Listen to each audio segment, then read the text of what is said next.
real quick, double check the steering wheel. Gentlemen, start your engine. Nice and smooth. Get it all done all day long. Got a good feeling about today, guys. Donnie Pike's gonna get through it all and score his first career win in the Saturday Night Racing League Cup Series. What a finish! Too little, too late from behind, and Sebastian Marin, your first repeat top split winner of the qualifying series. We knew it was just a matter of time when Hunter Sr. is victorious. Josh Adams taking the win at Iowa. GC Spider Motorsports takes home the 1-2-3 finish.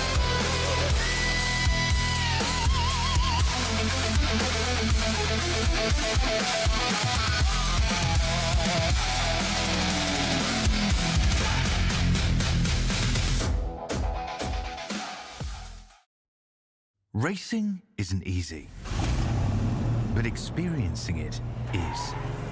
iRacing puts you in the driver's seat with the industry's leading sim racing game. Drive on laser scan replicas of the greatest racing circuits from around the world. Go head-to-head against other drivers chosen by skill-based matchmaking to ensure competitive racing at every level. Compete across all your favorite series. In officially licensed cars, engineered to deliver the most accurate driving experience possible.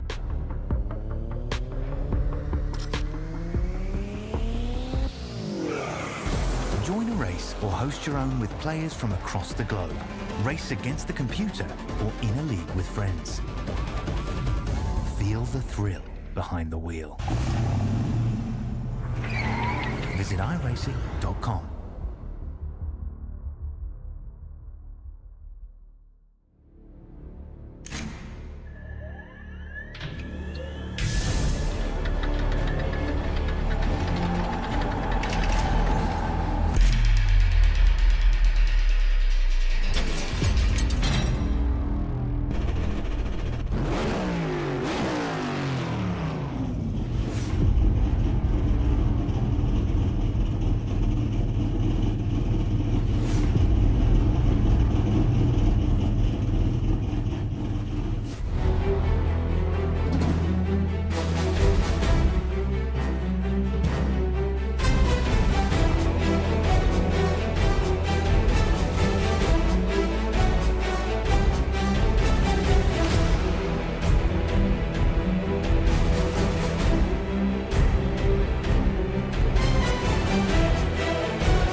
Welcome in, ladies and gentlemen, to another presentation of the Mystic Racing League and its Slim Chickens Cup Series, the top flight series here in the Mystic Racing League for a trip left and right north of the border here in Montreal. I'm your host, Bruce Morgan Cook, Canadian, of course, alongside James Newton, with cameras provided by the great Dougie Beard. And we're so excited, we're going to jump straight into the action. Drivers lining up on the grid as we speak. And James, it's going to be a fun one tonight. Yes, and again, it is right about to start here. I cannot wait, and I won't have to here as we're seeing a really good aerial shot of Circuit Gilles Villeneuve that the drivers will be fighting, duking it out on track momentarily. Of course, the first corner is a left-hander, but then it turns right a lot as we are back and forth through the park here. Now we have the starting grid coming up on screen. I do appreciate that you pronounced it properly, Circuit Gilles Villeneuve. Well done. Anyway, Ashton Crowder is going to start on pole here tonight. Skylar Dixon will start alongside in the second position. Not sure why we don't have any numbers where the drivers are starting. We'll try and fill that in for you. Clayton Good's going to start third tonight with Jack Fiffner in the fourth position. Pit spot for Isaac Wilson with Brian McCann to his outside starting in the sixth spot. Anthony Marino Jr. in the 48 will start seventh, with Cody Anderson, one of the open cars, starting in eighth. In your top 10, the spotlight Gavin Hinson and John Ullman. 11th, Lauren Vincent alongside River Hayes in 12th. 13th belongs to Caleb Hunt and Charles Roberson alongside on the 7th row. Joshua Gillen further back there. Zachary King keeping them company in the 51 machine. Chris Winstone in the 29 will be alongside Zach White in the 77. And that is your starting grid here tonight. Now let's get track side. Drivers now should be just rolling off the grid. Yep, there we go. Ashton Crowder leads them around the hairpin. Just enough time for us to have a look at what we're going to see tonight. Race length, 62 laps around this fabled road course. Pit road speed will be 35 miles an hour. Very easy to speed, especially with the new iRacing updates to pit road speed. You get 4 tire sets and only 15 laps of fuel, which means you're going to have to pit once in both stages 1 and in stage 2, stage 3 as well, for that matter, with the iRacing fixed setup to pilot you all the way there. Now, James, you have a bit of a leg up on me because you were here for the race last night, calling it with Green Flag TV. What do we have to look forward to tonight? Well, of course, it is the Cup cars, right? We got the baddest of the NASCAR tower, if you will, ladder, I should say. And we saw some seriously good racing there. Of course, these drivers should be abusing the curbs, almost turning the car over when it comes to trying to get onto those inside curbing, and of course the walls, which they will be more than familiar with all the road course, the oval running that they do. Right. So very familiar with the walls, but the exits, especially through here. Turn 1 here, a left-hander, you can pile the speed in, but the trick is to get it stopped and get around there. That traction zone coming out of 2 that Crowder's heading through right now, leading the field, is so important, an excellent overtaking opportunity off of the corner as opposed to going into it. And long straightaway here as well. Yeah, definitely. I think the slipstream is going to be really powerful into that final chicane as well. Not the biggest of braking zones, interestingly, because the final chicane is one of the fastest chicanes on the track. But getting those exits is extremely crucial, and the longer you go into these stints, the worse those rear tires get, that left rear in particular. And the harder it is to get out of the hairpin, the harder it is to get out of pretty much any corner on this track. So the exits are going to be where drivers can really get 1, 2, maybe 3/10 a corner on their competitors.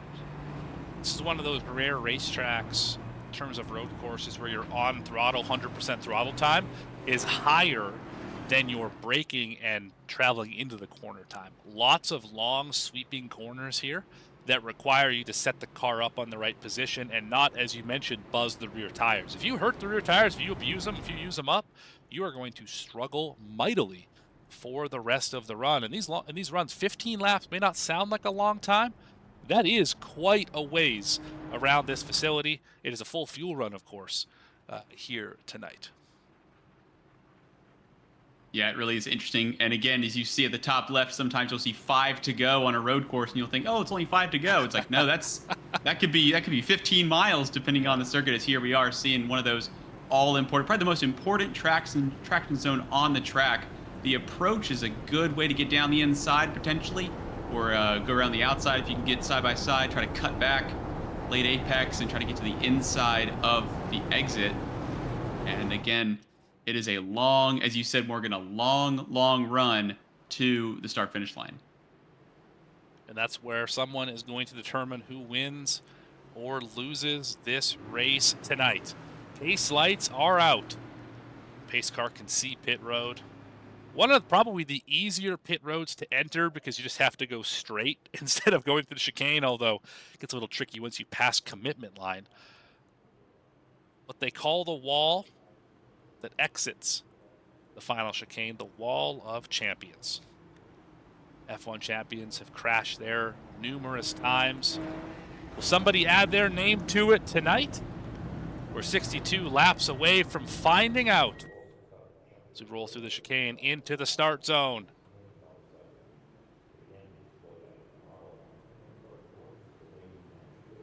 And north of the border, the green flag is out in Montreal for the Slim Chickens Cup Series.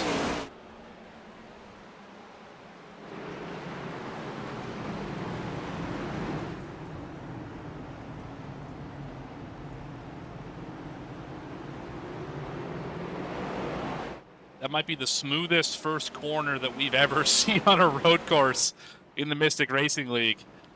Everyone able to make it through there with just a little bit of scraping and no spins or wrecks there. So good work so far.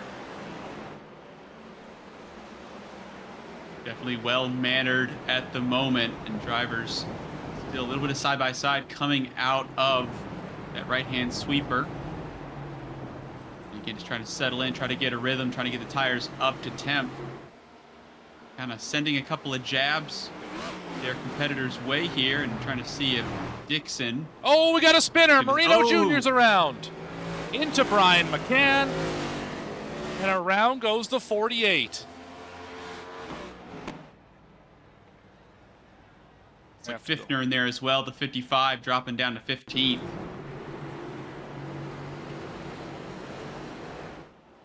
There you'll see the 48 just got on the pedal. Better look here and just missed the zone under the bridge. Around it went. Yeah, you're right. Fiftner, my apologies, in it, not McCann.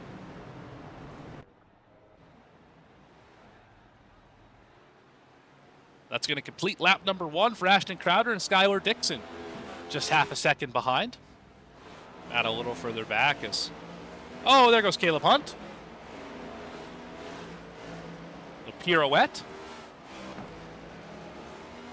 I don't know if that car got stuck or what happened. No, he's still going. Oh, Fiftner. Almost got him. That was a close look there. We saw the two cars side by side out of... Oh, my goodness, here for the lead, Morgan. This may be side by side in just a moment. Crowder's got a heap of trouble coming in the 89. Yeah, Skylar Dixon is applying the pressure in the... Do you know what the logo on the side of that car is, per chance? That is the Montreal Expos. Well done. Baseball team. If I had to guess... Oh, here we go. I want to hear that guess in just John a minute Ullman. after we see what happened to John Ullman. Oh, there goes Lauren Vincent as well around for a little spin there. But the 34 right after it goes for a ride.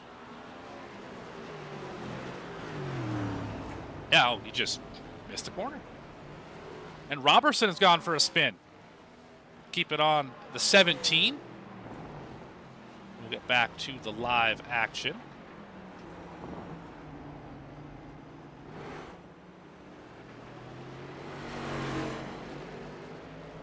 Oh, I think he throttled. Yeah, he throttled up on the grass. Oh, that's a big hit. We don't have fast repairs tonight, so that is going to be a day ender for the 17 already. And that car has left the session, unfortunately. Anyway, you had a guess about the Expos. Go ahead. Yeah, I was just thinking, obviously white with the red stitching, if you will, on the front there. I caught that earlier on in one of the off-air sections, and that's what I was assuming with the M there, Montreal Expos, but I could be wrong. No, you are correct. The team that is now the Washington Nationals was in Montreal before that. I did not know, because I know about the Nationals. I'm an Atlanta Braves fan, so I have seen the Nationals come down to Atlanta to play, and I didn't know that that was the same team that relocated. So that's an interesting little tidbit there. Sure is. Skylar Dixon has had trouble. No longer in touch with Crowder. What befell the car we were just talking about?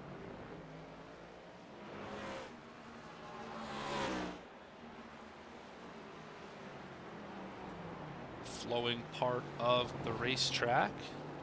And just a little too much speed. And maybe a little damage to the left front there. I don't think that hurt the suspension at all, but enough to maybe make that car a little harder to drive. Yeah, I think they might be able to get away with it, but the trick is trying to fight at the... Not trying, are currently fighting at the sharp end. And Crowder now has plenty of room to breathe. Meanwhile, no room to breathe here down the inside into the final chicane. Yeah, Hinson under fire from Chris Winstone. He's going to get that spot and jump the curb. You mentioned using the curb. Maybe that was a little too aggressive. But that was a lot of curb. We've seen two wheels before. I think I saw all 4 contact patches. That's a and case this of, is not over. Yeah, that was a case of 0 wheels as Hinson to the outside. Will he cross him over? Will not. Had a shot at him.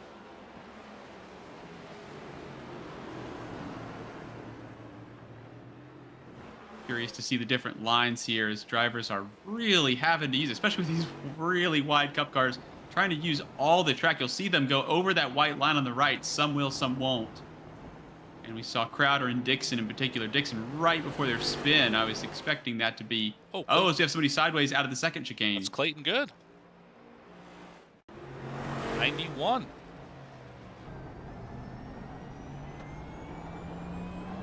For a ride in the car. Down to turn 3. On the brakes. Chuck it in. Got a little bit of the apex. Maybe a little bit of right hand down. Oh, just loops it. I think he dropped it off the backside of that curb into the paint. I think what happened there, but either way, 91, little half spin, no harm, no foul, just track position lost.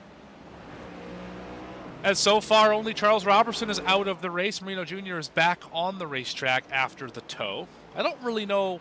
He must have got front end damage. I don't know why he towed otherwise. Hayes down to up 3, apologies. He did not qualify well. Hayes in the 81 up to 9th position. I believe, what, runner-up last night? 3rd last night? 3rd last night. Had a, relative to the rest of the field, had a very quiet night, made up a bunch of spots without actually having anything crazy happen. And River Hayes in the 81 in the O'Reilly Caswell Glass Company Series. Now running this 81 Cup car. And tons and tons of confidence. And at the end, gave an interview, did not know how they got up there. All they knew is they just ran a relatively quiet race. As we have a replay here of somebody who's now in the pits at the moment. We got 3 that's in a row down the back straight. Yeah, Hunt had a problem here. Between Vincent and Ullman. Same place he had an incident just a few laps ago. Did we see a lockup into the pit lane? He did. And I think he just decided enough's enough. He's gone from the session. As we get a nice shot over the St. Lawrence River.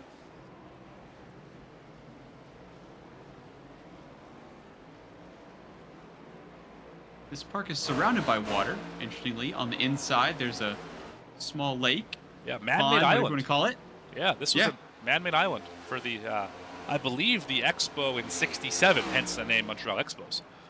But this was built to host the fair, so to speak, and it persists. Really is a lovely place. Got to watch out for the marmots, though. Those little critters that inhabit. Now, of course, in iRacing, I don't think you have any issues with marmots. I could be mistaken on a new update I'm not aware of, but I would think we're probably okay from those. Hayes trying to work over Cody Anderson, who's having a nice quiet night, Nate. Right exactly where the 15 started. Trying to ride the Dente. And so far is, in fact, riding the Dente.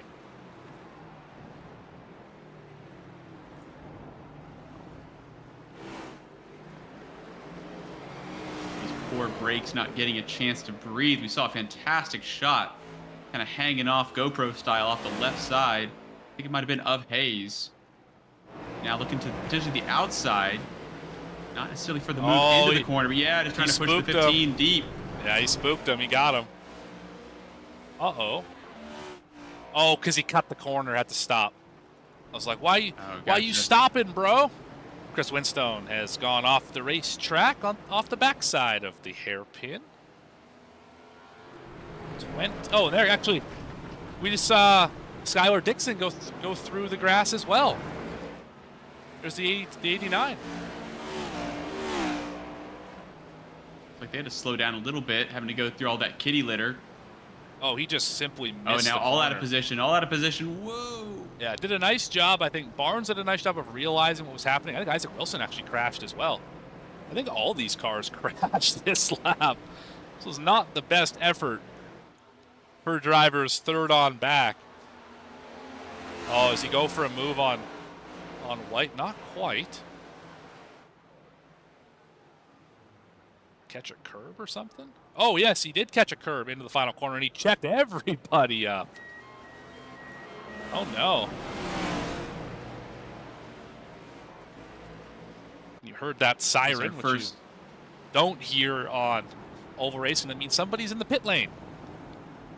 Those curious? You were saying, James? I was just going to say that that's the first strike of the Wall of Champions that we've seen. Oh, it's Hinson. Hinson. Replay button's getting a workout tonight. 7 laps in. It's happening so late. So they're through the corner. They're still accelerating.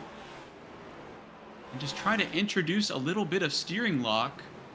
So again, we're going to come through here, way over to the right, onto the white curbing, or apologies, onto the white stripe, hit the curb, a little bit of upset, got it under control, still turning right, and just, I mean, they're going up through the gears at that point, Morgan. Yeah, and it's still... It's just under throttle up, and it's just not working. Oh, sorry, McCann, not Barnes, but they both went through the grass. Grass cutting surfaces from the 27 and from the 89. And then I think it happened again for McCann.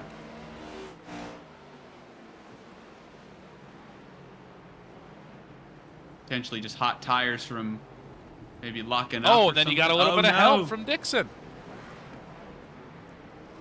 Not a great lap, and Wilson's had a problem as well, again. The wheels are falling off for everybody not named Crowder here tonight.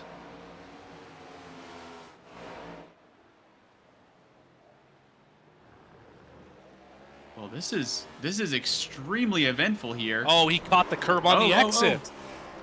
Oh, man, that's such a minimal hit, but also one of those ones that just makes you go like, how did I do that?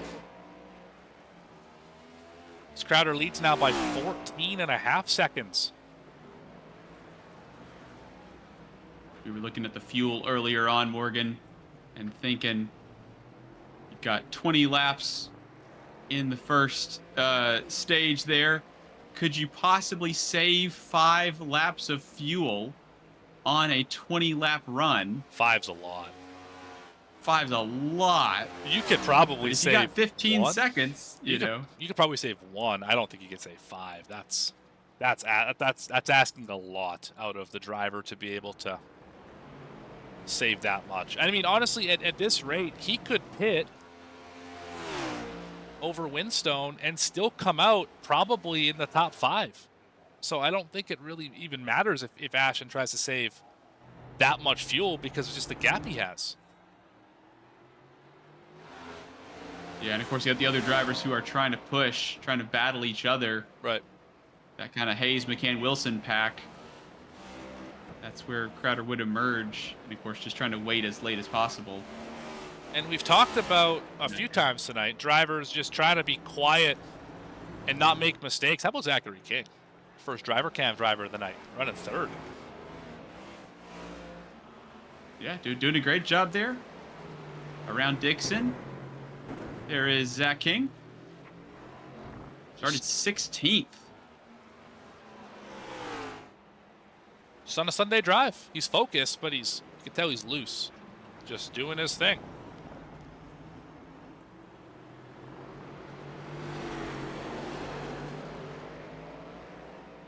It's really a case of as long as you don't make mistakes here tonight, you should walk out with a top 5.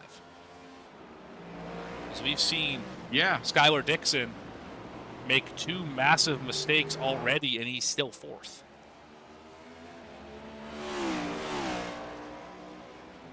Yeah, it definitely is just a case of trying to keep it together there. I'm interested in Zachary King's camera here. I keep seeing him. He will full concentration into the corner. He's really on it. He gets out of the corner. He gets the wheel spin under control. Gets away immediately. Bottom right to the relative. Bottom right to the black box. Right. Trying to see where is the 89. It's just kind of fun. For a second I was thinking, is he looking at messages? Is somebody sending him something on his phone? It's like, no, he's locked in. Right. As soon as he's got the grip he needs. So he's going to exit out of here. Maybe have a little quick peek. Yep. There it see is. where he is. Yep. Exactly right. The answer is not very far. Could be watching us on VSPEED too. Hard to say. I know he does watch the streams as well while he's racing. So at least maybe listens to him, has him on somewhere. But right now, King, a little bit outside, but able to keep under control. Still running third, so excellent day so far as Dixon all over the tailpipes of the 51. So, yeah, this is a really good opportunity here for the 89 to try to pile some pressure on. Yeah, Anderson, have a look here. Is at the 15, Anderson? I think this was scheduled. Yeah, this looks like a scheduled stop. We're in the window. We're halfway through the stage, so I mean, it's a good time to pit.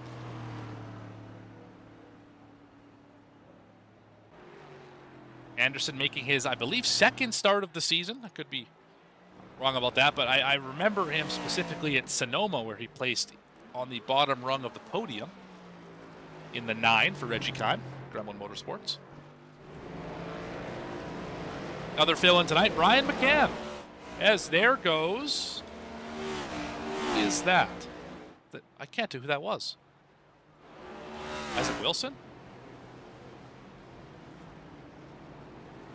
Who was that? I just saw a car spun, but I can't find who it was.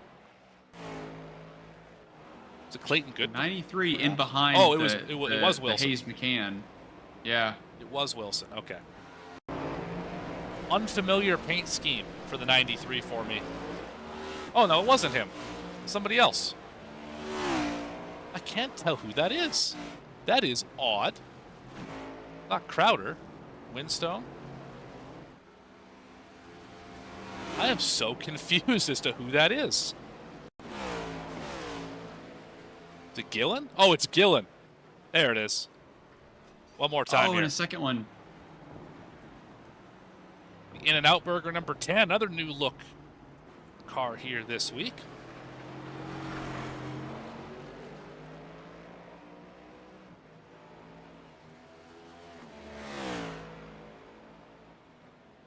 Into the braking zone. Had trouble with this braking zone. Just overshot it. Got, as you mentioned, the kitty litter on the tires, and then goes to throttle it back up, and around it goes. Yeah, the rear of that car on the approach, on the entry to that chicane, it did not look comfy immediately. As soon as he hit the brakes, it kind of gave him a bit of a jitter. And it was trying to come around the entire time, as we see here now. This is Dixon, I believe, losing a spot to McCann. Something happened. Winstone just hit pit road. That is why he has fallen down the running order here. Skylar Dixon, I think, just had an issue as well.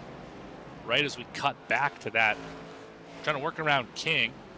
Yeah, he overshot it as well. King went through the grass also. Got that curb a ton.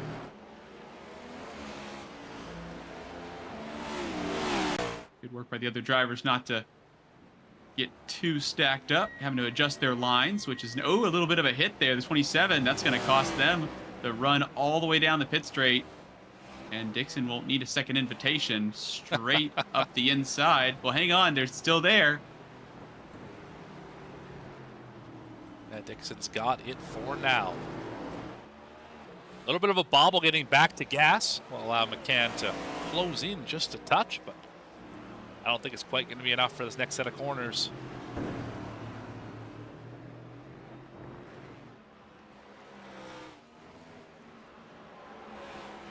I've seen many drivers have issues already today. We're only 12 laps in.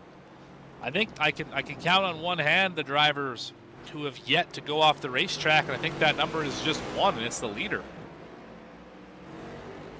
I think every other driver's been off. You might be right about that. Been off track at least once. Usually it's in this section here, down into 8. Just lock it up. Very easy corner to overshoot. So you head down the chicane. Hairpin, I should say. It is really tricky through there. It has one of the sharpest, one of the tightest radius first corners of the chicane. Second corner is a very fast left-hand, almost sweeper, and so you really have to slow it down more than any of the other chicanes for that second one. So this one here, relatively. Oh, hang on, this is the 93 again, Wilson. It is. Wilson is not having a good night tonight. And then, as you can see there, Wilson exiting the corner we were just talking about. There is very little margin between the edge of the track and the wall, it's way less forgiving than some of the others. Yeah, into the hairpin we were just talking about. Kept it tidy and just, yeah, I think that's probably shifting from first to second or second to third, and it just pulled that car to the left and into the wall.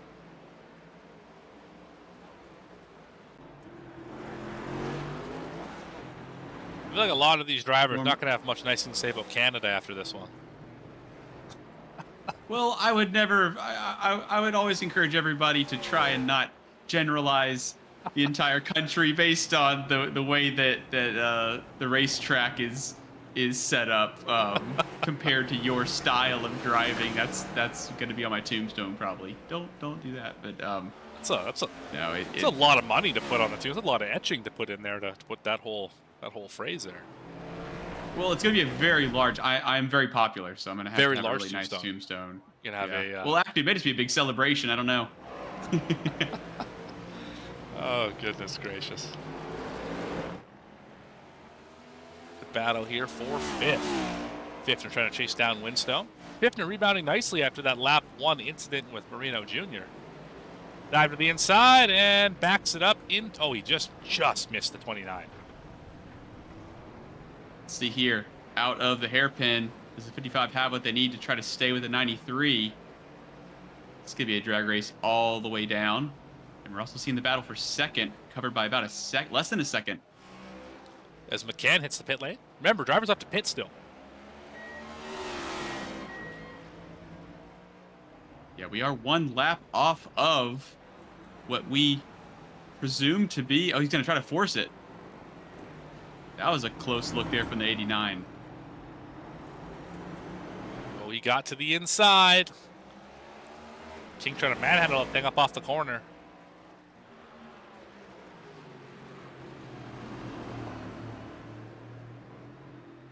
Snaking through the S's. 51 with the slightest of margins.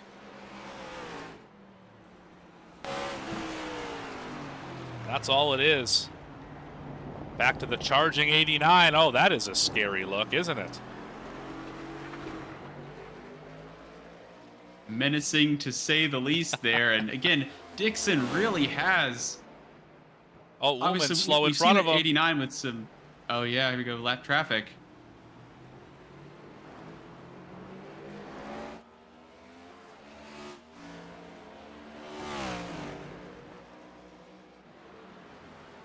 I have to imagine they're pitting this lap anyway.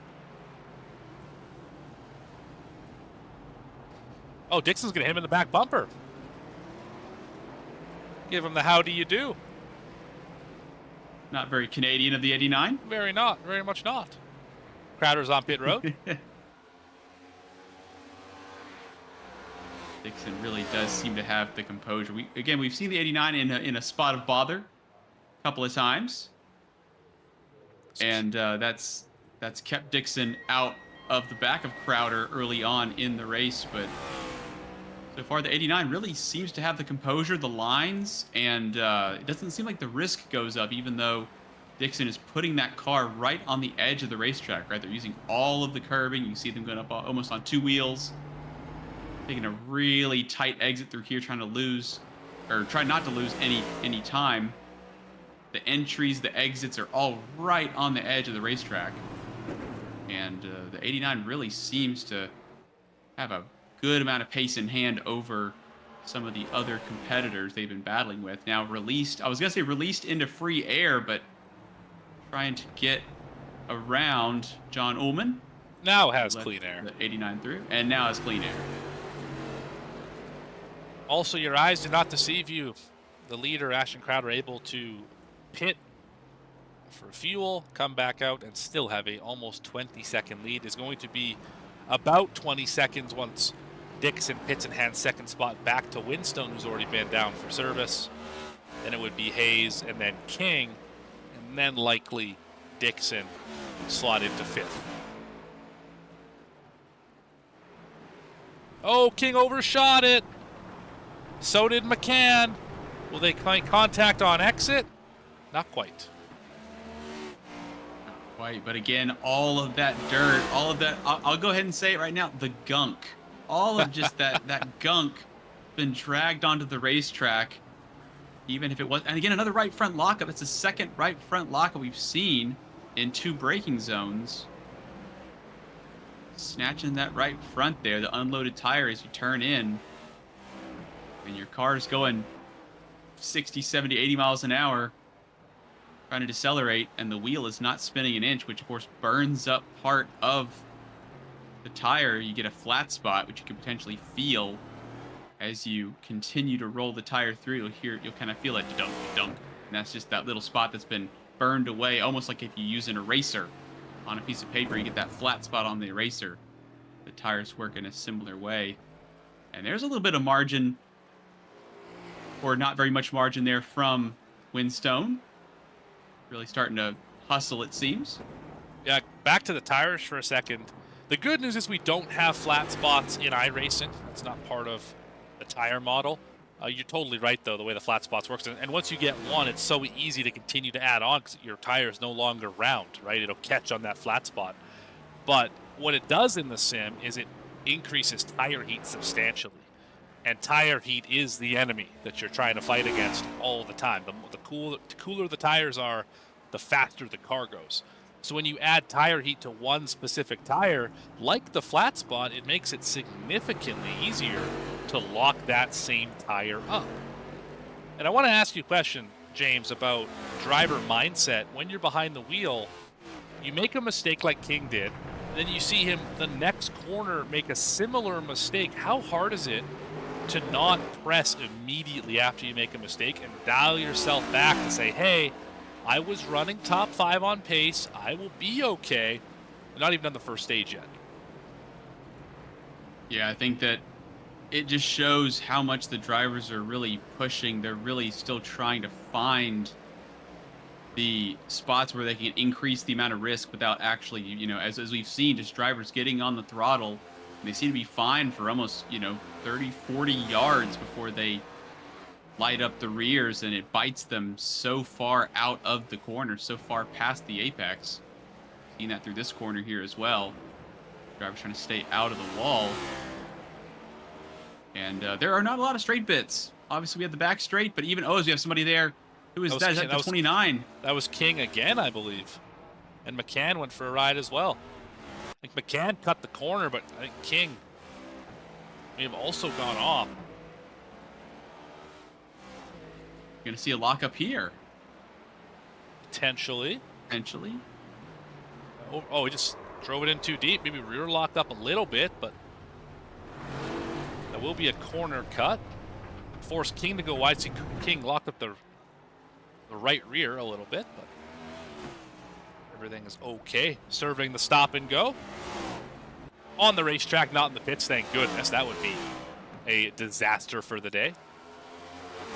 How about a little drag race down into 8? Uh-oh, they're both going to miss the corner. I thought for sure the 93 was going to sail that off in there. Look at the dirt all the way across the racetrack. You don't see that very often. Yeah. Yeah, if the drivers are able to kind of put that in their brain, kind of bank it, and just know that they need to be a little wary, maybe not even really slow down, but just make sure that the positioning, make sure that I am not getting involved with, I was going to say the dry line. You want to make sure that you take and not take the wet line, but it's more take the clean line, if you will, through the exit, because if you veer off, you could get, again, the gunk onto those tires. And speaking of tires, we were talking earlier, Morgan, about the heat, and you're explaining how, the hotter the tire gets, the more it almost gets kind of gooey in a sense, the way it feels, and it doesn't give you the grip that you need. Here we go.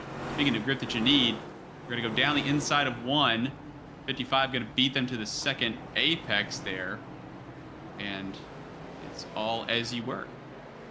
Yeah, no harm, no foul in that move. Just peeked to the inside, was not able to make it happen. I think all 3 of these cars have some semblance of damage. 93, I think, has hit all 4 corners of that car on something. Maybe he left the right rear alone, but both front fenders and the left rear are dinged. Right rear is good, though.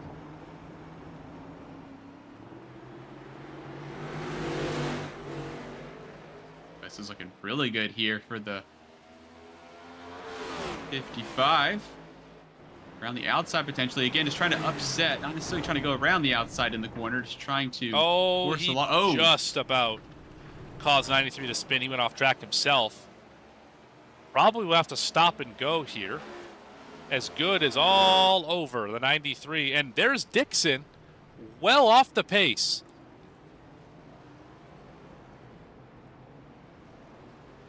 May turn into 4 cars here. They head down the main straight. What's going on here? We're going to catch a quick replay. Oh, Dixon way off track. You can see the tire marks. King had an issue as well.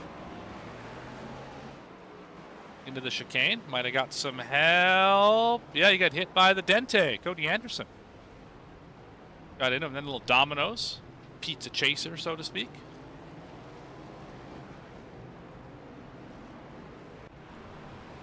As we are, I believe, almost white flag of stage 1. Crowder just now exiting the hairpin.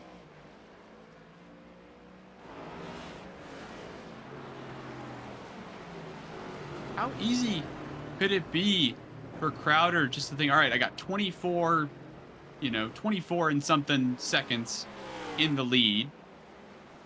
I can just not focus as hard and just try to kind of cruise. Sometimes, and again, in my experience, because as you know, I win every race I enter. Naturally. No, it's not that at all. You can lose concentration if you back off. Right. Obviously, Crowder has the margin. Oh, here we go, down the inside. Oh, this is King locked it half up. accidental. 15 and the 51. 93 missed it and then spun behind him. Isaac Wilson went for a slide, caught it. But King is not happy with Anderson, and then gonna get hit again in the back bumper from Dixon. Got full contact road course racing here in Montreal. Yeah, trying to park it on the apex there to keep the Montreal Expo machine behind. Seems to have worked. Of course, doesn't work at every type of car, but with these cup cars, it seems to work out here as across the line comes the 27. Waiting on Isaac Wilson. The 93, once he crosses the line right in front of us, that will signal the end of stage number 1 right about now. You should be seeing the yellow flag wave. Barney, where's the flag? Where is it? Maybe one more lap here. Now, we saw this in stage 1 of the Casual Glass Company series as well. Drivers were, as we get a really good gopher cam here, or marmot cam, I guess. It's end of lap. Oh, sorry, we're just now ending lap 20. Okay. Because Crowder is so far ahead, I got my half laps mixed up. So now we just finished 20. So now it will be when Wilson crosses the line as we have a scrap for the 10th position. Look at these guys go 3 wide into that turn 8 chicane. Oh, and they're dooring each other up out of the way.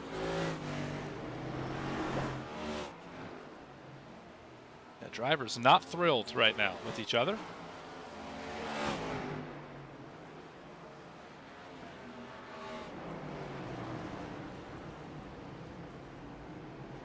King and Fiffner still doing battle into the final chicane down that long backstretch.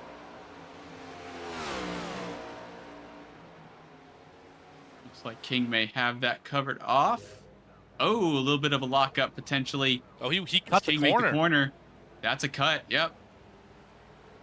Now that was down through the grass. Now we're waiting on Good. Final car in the shot here. Now we should see the stage caution. There it is. Hey, we got one. 1 for 2. 1 for 2. 1 for 2. We'll take it. 1 for 2. All right, here's top 10 in stage 1. Crowder, Winstone, Hayes, Anderson, McCann, King, Fiffner, Dixon, Wilson, and Good.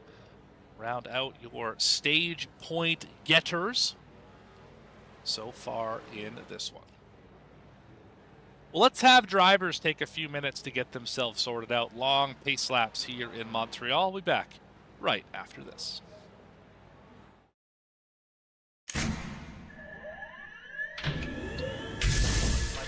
Real quick, you both stop the real quick, double check the steering wheel.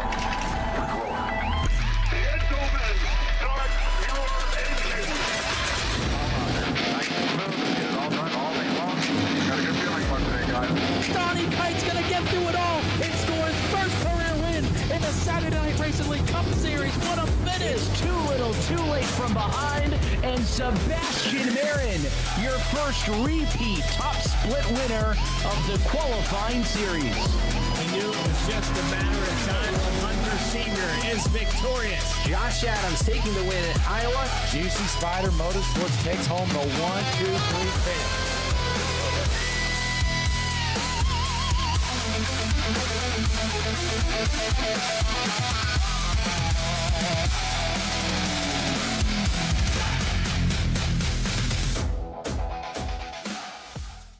Racing isn't easy, but experiencing it is. iRacing puts you in the driver's seat with the industry's leading sim racing game. Drive on laser scan replicas of the greatest racing circuits from around the world. Go head-to-head against other drivers chosen by skill-based matchmaking to ensure competitive racing at every level. Compete across all your favorite series. In officially licensed cars, engineered to deliver the most accurate driving experience possible.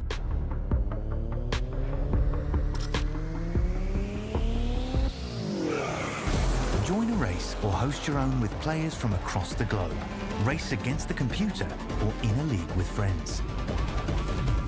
Feel the thrill behind the wheel. Visit iRacing.com.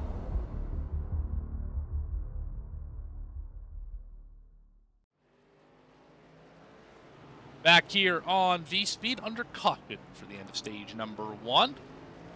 Field getting bunched up behind Ashton Crowder, who led every lap from the pole in the first stage. Should be hitting pit road here in mere moments. See if we can have a chat with our stage 1 winner once that concludes. Well, James, so far so good here in Montreal. What are your thoughts after 20 laps? It's so far so good if you're the 44, I would say. And of course, we are in Montreal. I'll give a little bit of French here. I've got deja vu. And yes, oui.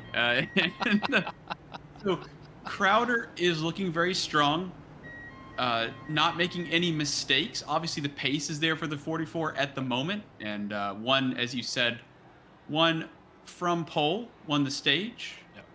And didn't seem to have any issues. We're going to have a restart, so Crowder's not out of the woods, and it's going to be happening twice more, as we'll be lining them up again. So this is going to be, or apologies, just one more time after this one. Yeah.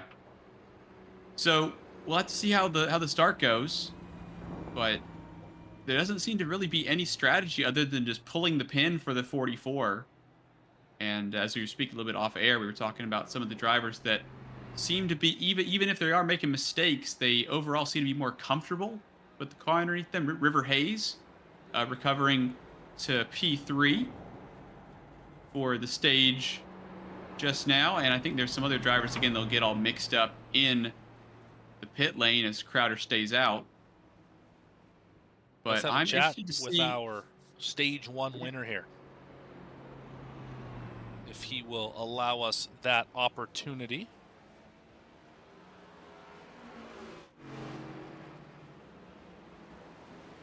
Hey, Ashton, it's Morgan and James up in the booth. You got a copy? I do. What's up? All right. Well, sitting P1's qualified on pole, led every lap of the first stage. Only driver to not pit here. Tell us a little bit about that call. Oh, man. Did you just see what about just happened there? Gosh, yes.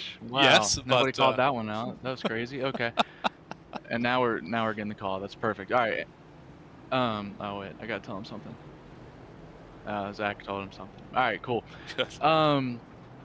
Yeah, no, we we took fuel only at the stop at the whatever, like lap 15. And then to be honest with you, I just kind of want to see how bad old tires are, because I mean I came back out and I was still, I mean I've been running like 40% pace the whole time, not, you know, egoing, but because that's pretty much as fast as I can go without wrecking. And it was just as fast with whatever 11 gallons of fuel as it was with 0. So I figure it probably shouldn't be too bad. I'm a little sketched out by it though, as you can probably imagine, but yeah, I mean we're gonna have to pit early on the stage anyways. I was thinking about trying to break it up at like 9s essentially. But it seems like I'm gonna have to go, let's see, 15, yeah, like 7 laps. Yeah, it's gonna be interesting. I'm not quite sure what to think right now. Well, I guess we'll find out together, won't we? That's but right. but a strategy aside, how is the car driven tonight, and how has the race in Montreal been for you so far? I mean, it's been fun. I think it drives as well as these cars kind of do around a track like this. Like they don't do well over curbs, for many different reasons. Like the final chicane, like if you hit those, gosh, whatever they're called, the like anti-cut curbs. Right. If you hit those, everything's gone. So like the Xfinity race, I was plowing through them yesterday, and then today, I mean, you can't really touch them or else you'll spin. I did that a couple times in practice, and I wasn't even pushing that hard. That's why I'm at the percentage that I say that I'm at. But yeah, I mean, it's fun. Like the downshifts are weird compared to the Xfinity car, just with the transmission difference, and then the master cylinders in this thing are actually like a real car, which is really cool. So my braking feel is not there at all. It's getting progressively better. So I'm having fun right now, and I'm hoping by by the end of this stage I'll have even more fun, and then by the end of 62 I'll be jumping for joy.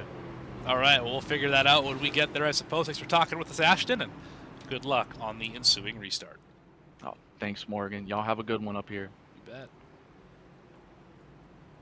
That is stage 1 winner, Ashton Crowder.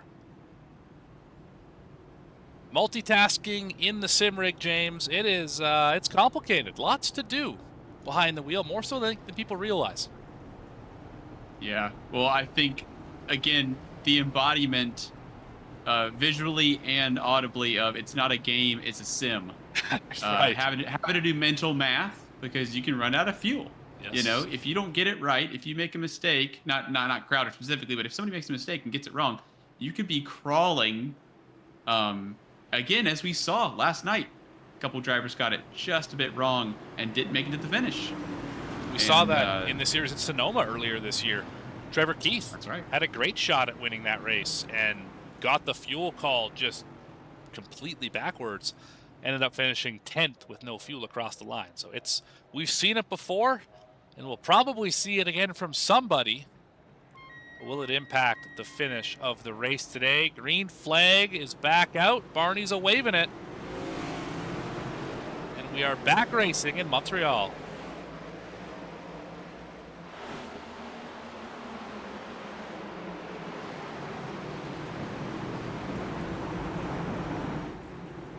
This start not quite as cordial as the first. Little contact. A few drivers through turn 2. Big contact on the exit. Oh, there goes the 15 off into the grass. Oh, that is not going to help Anderson and Good's days by any stretch. Clayton Good already back to pit road. Here is what caused this one. They were part of this 3 wide on the exit, I believe. In fact, they were in front of it, so they were not part of it.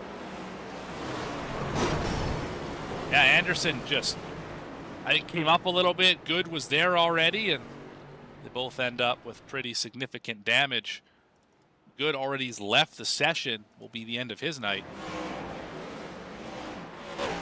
Anderson carries on. Oh, big move for Pfiffner. Tried to go on the outside of King there, James, and just could not make it stick. Yeah, trying to have a look on the brakes. You can get that done. The trick is that the car on the outside has to be worried about bumping into the right side of you. And if they aren't worried about that, it can be a very, very difficult time trying to drag it out of that corner, as again, the rear end, the 55, just trying to, oh, and again, another snap. Really good save there. And Pfiffner able to hang in there in the top 5, but will lose a good amount of ground to the cars coming up behind. This is a pretty tense opening couple of laps here. And look back here to the 93 of Wilson. And there are a bunch of drivers all in a row, just trying to sort it out. See Hinson up there. Remember, Hinson fell back all the way outside the top 10 in the first stage. As there he goes for a slide. Hit by his teammate McCann as well. I was going to say Hinson now started to rebound here, but that has fallen away just slightly. As King is off in the dirt again. Let's go back one more time here. Hinson first, followed by King. So here's Hinson up over the curb, and the car started bouncing and didn't stop bouncing. And then King a little further down the racetrack, still racing against Pfiffner. Just overcooked it.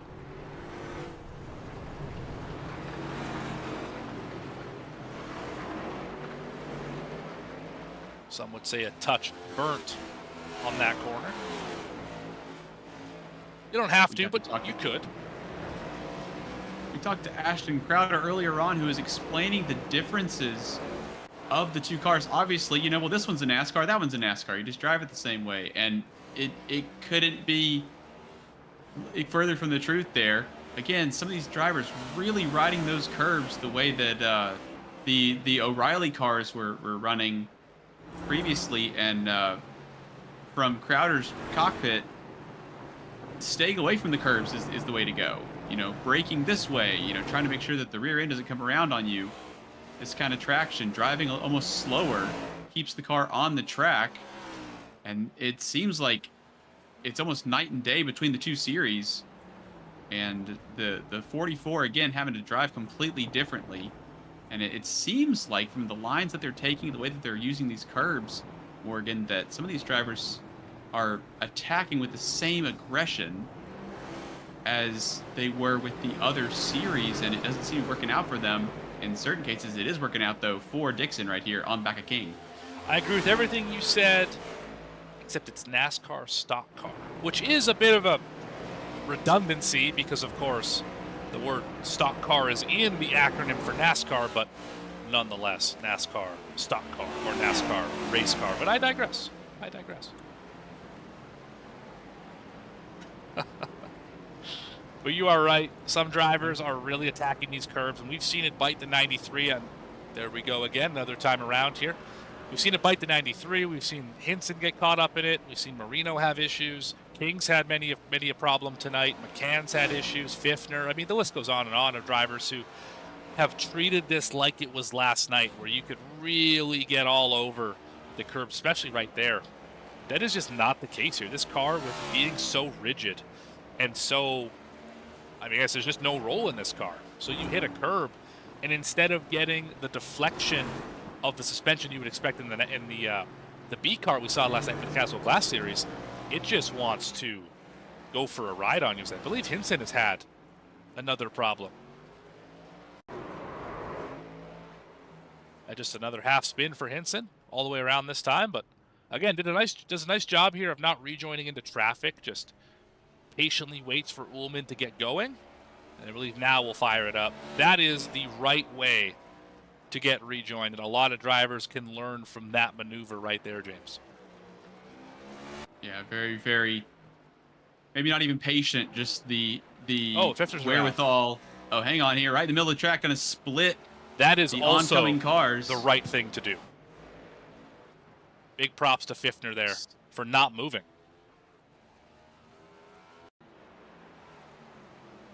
So Some first, really good examples of how to get back going after an incident like that. We saw one off the track rejoining. We saw one right in the middle of the track. yeah, so this is a first, replay as there's, well. there's Pfiffner going for his spin. Now watch it from these two cars. If that 55 moves at all, front or back, but two of those cars are done for the day. But because Pfiffner stayed put and also allowed the 93 to get by, every car is able to continue completely uncompromised.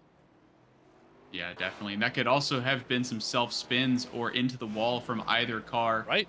Assuming that the 55 is going to move. So even if the 55 just kind of lurches a foot forward or backward, they don't really have to go anywhere.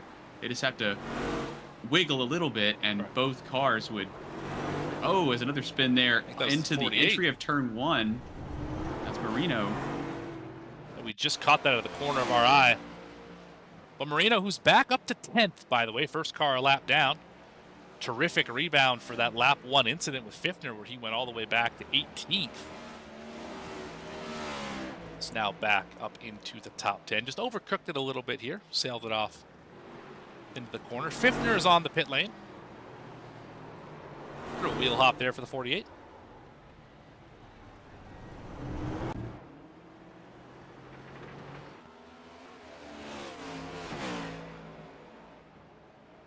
We'll say this run has been a lot better for the driver in second compared to Ashton Crowder. It's only 3 seconds for Winstone. You can still see the leader in the frame. I think at this point, last time it was over 10 seconds by the time we got to this point in the race. And drivers are starting to figure it out in terms of lap time.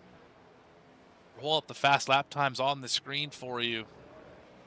See Crowder down in the 38.4s, but a few drivers now in the 39s, Winstone, Hayes, and McCann. And Winstone down in the 39.0s. We've got some speed here. Pfiffner as well running a 39. So drivers figuring it out as we get halfway in this one. Yeah, they are picking up the pace. Unforgiving is the word that comes to mind when watching these drivers driving these NASCAR Cup cars. Thank you. Well done. And well said. Thank you. And the monkeys are learning. And yeah, Crowder, again, 3.2 seconds. It kind of wavers every once in a while. Winstone really has some serious confidence. The lap times are coming down. Driver's really starting to kind of get connected here. And I would expect those times to continue tumbling. They're just getting more. Now, Winstone is all over these curves here, Morgan. I don't think that Winstone has been able to hear a word of anything anybody said over the grumble of that engine. And I don't think we can really tell him anything, considering that he's now I think he's pulled 0.3 back on Crowder, who will obviously be wise to it here in a moment. I'm sure there's a threshold the 44 has in mind, and if Winstone breaks into that territory, Crowder will react with potentially more pace if it's there. If not, maybe a pit stop, something like that. And this could be a duel out front, but again, just straight over those curves, Morgan. I don't think that the 29 has any issue when it comes to staying off the curbs. And remember for Crowder, too, he's got a pit soon. Only driver to not pit under that caution. We are right around the end of the fuel run. Because I think River Hayes is now on pit road. He's going to say, I can make it from here. And that the 9 more laps required. Oh, and there goes Lauren Vincent off the racetrack. A little Easter egg, as he is in the worst possible location on this racetrack. Look at it from the roof. They can't see him. This is a precarious situation for the 07. And he will again wait until everyone is clear as he's a little partial spin. Another great rejoin. Trying to figure out what caused the 07 to go for his little slide as he hid behind that wall for quite a while, playing peekaboo. think we're going to get a long, slow spin to the right. Oh. Oh no, we're going to go straight on. Oh. Okay. This is unexpected. Oh, so he overshot the access, and then trying to get back going, he spun into the racing line, and realizing where he was, he just because the leader was on the way. Oh goodness. Heads up move. Very heads up moves. I think King has gone around. While we waited to see what happened there, I think he got hit right here. Dixon has really made friends with the rear bumper of Zachary King's cars. He's hit him, I think, 4 or 5 times so far in this race. I see another one. There's Vincent again. Oh my goodness, 51 just hit the, what happened? That was baffling. This car just didn't turn. We saw a little bit of this too, the car sliding out. I said last time out, this doesn't feel as much like that, but it almost felt like a wet race with the O'Reilly cars. Come through here, bit of curb there, missed the 07, hello. And we'll sling out to the outside. And again, this right-hander is not easy. Just got grabs tight. the gear. Oh, and just got completely tight. Yeah, it just didn't turn. That was, I have not seen a car just not turn like that in that part of the racetrack. That was a very interesting situation. As now Hayes fights for 5th position after making that pit stop. Can move Hayes up one more. And in position to get one from Dixon as well after it all cycles out, which won't happen probably for another 6 laps. I don't think drivers can make it to the end of the stage, though it might be close for Winstone, McCann, and Dixon. It's possible, but I just don't think it's likely to save 2 extra laps of fuel here to the end of this stage. Yeah, I think when it comes to this kind of track, it always, at least for me, as there we go, the leader now in or on pit road. That will, it's going to say release Someone else Winstone, is going to lead a lap. Oh my goodness. That's the first lap led not by Ashton Crowder tonight. Chris Winstone will get that honor here at lap 33.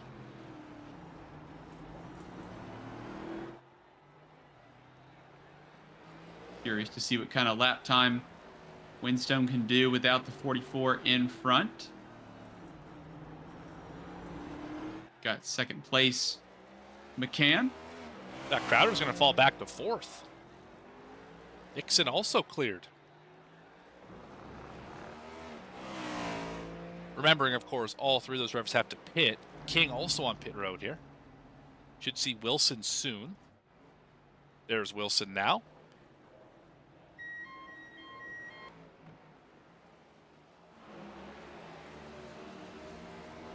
The Winstone was running 39.7s before the stop. Crowder. Without the rabbit to chase, does Winstone run faster, slower, or the same?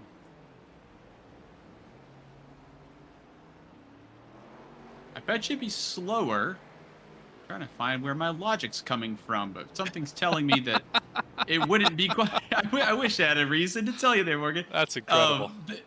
Yeah, my answer's slower. Watch him pit please here don't ask me to show my work. Watch him pit here and be slower for that reason. No, he did not pit. I thought he was going to do it. That was a estimated call there, and it didn't stick. Let's see what he runs.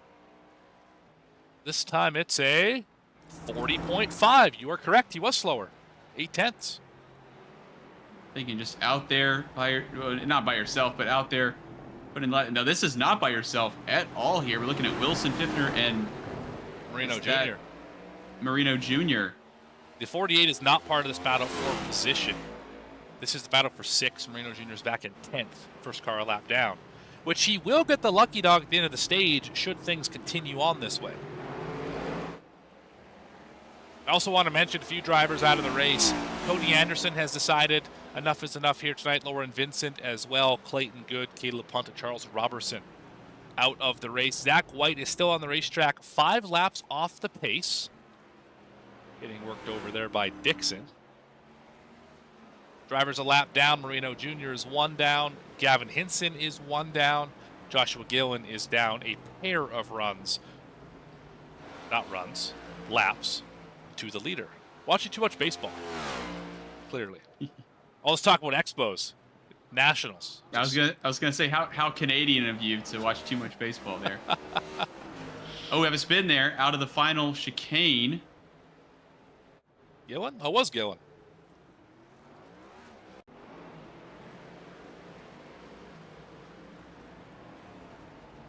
We were talking off camera about just drivers not being comfortable. Like, a lot of these guys are excellent on ovals. And then you get put on a road course where it just requires a different set of skills, as the 10 just was never comfortable into that corner.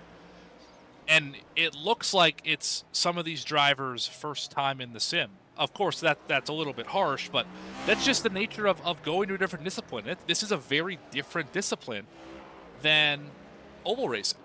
And I think a road driver would probably feel similarly going from a Formula car, for example, to a heavy stock car like this, or an Indy car, for example, like we saw on Tuesday in the KT IndyCar series. Go to a heavy stock car like this. It's not an easy transition back and forth. There goes Woolman as he catches the wall. So I give these drivers a lot of credit for attempting and, for the most part, succeeding in being able to put laps down here in Montreal. Yeah, definitely. And then, of course, on the other side there for oval racing, as I have a predominantly road course background, it is unfathomable for me to go too wide for 4 minutes. Right. That is uncomfortable. That is difficult. And it makes me nauseous. And, of course, these guys do it all day long. And that kind of precision, that kind of trust, that kind of, how do you overtake when there's no braking zones? That kind of thing.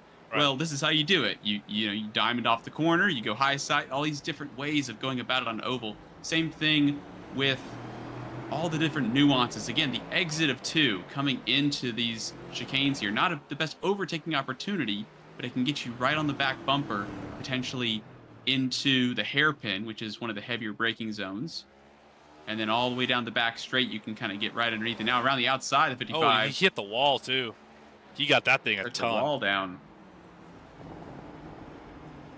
But the one thing that's the same, as Winstone's on pit road, one thing that's the same about oval racing and road racing is applying pressure, like what Pfiffner is doing, is a great way to pass a car. Because right now, the 93 is nervous, thinking, where is the 55 going to make his move? Do I defend high? Do I defend low? Do I defend at all? Or am I just going to let it happen? It looks like he's just going to let it happen here. Down into the hairpin, 55 almost over broke and missed a corner. That's a pass for 6th here.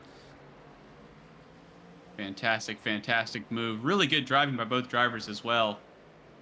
Able to hang on to it. Apparently that wall works. Apparently. A little Chastain here in Montreal. Now, this is an interesting development. The pit stop has occurred already. Winstone came out of pit road in front of Crowder, took fuel only Crowder for fresh tires since he did not at the stage. I think this might be nervous times here for the 44, knowing that these other guys are going to be ahead of him when the sequence is over. At least Winstone was. Dixon is just in front of him. He will not be when this thing cycles out. But McCann has a chance of cycling in front. It's not likely here unless he takes very little fuel to get just to the end of the stage. He'll go one more lap. I think a couple of these drivers would kill for at least some fresh rears. But I think Crowder's got a couple things up their sleeve as well. Get through the final chicane there. Wall of Champions, as we've said earlier on. 1999. All right, so Morgan, you're Canadian. Sure am. Because you're Canadian, you should know this. I must know. It is the yes, of course. You must know. Okay. So cast your mind back, 1999. When I was 2 years old. Okay. When you were 2 years old and you're watching. Yeah. Of course. The Formula One race in the Circuit Gilles Villeneuve. Yeah. They had 3 world champions into the wall. Right. Do we know the world champions? Let me take a stab at it. One of them was Michael Schumacher. Mm-hmm. Yeah, I believe one of them was it Jacques Villeneuve? Yep.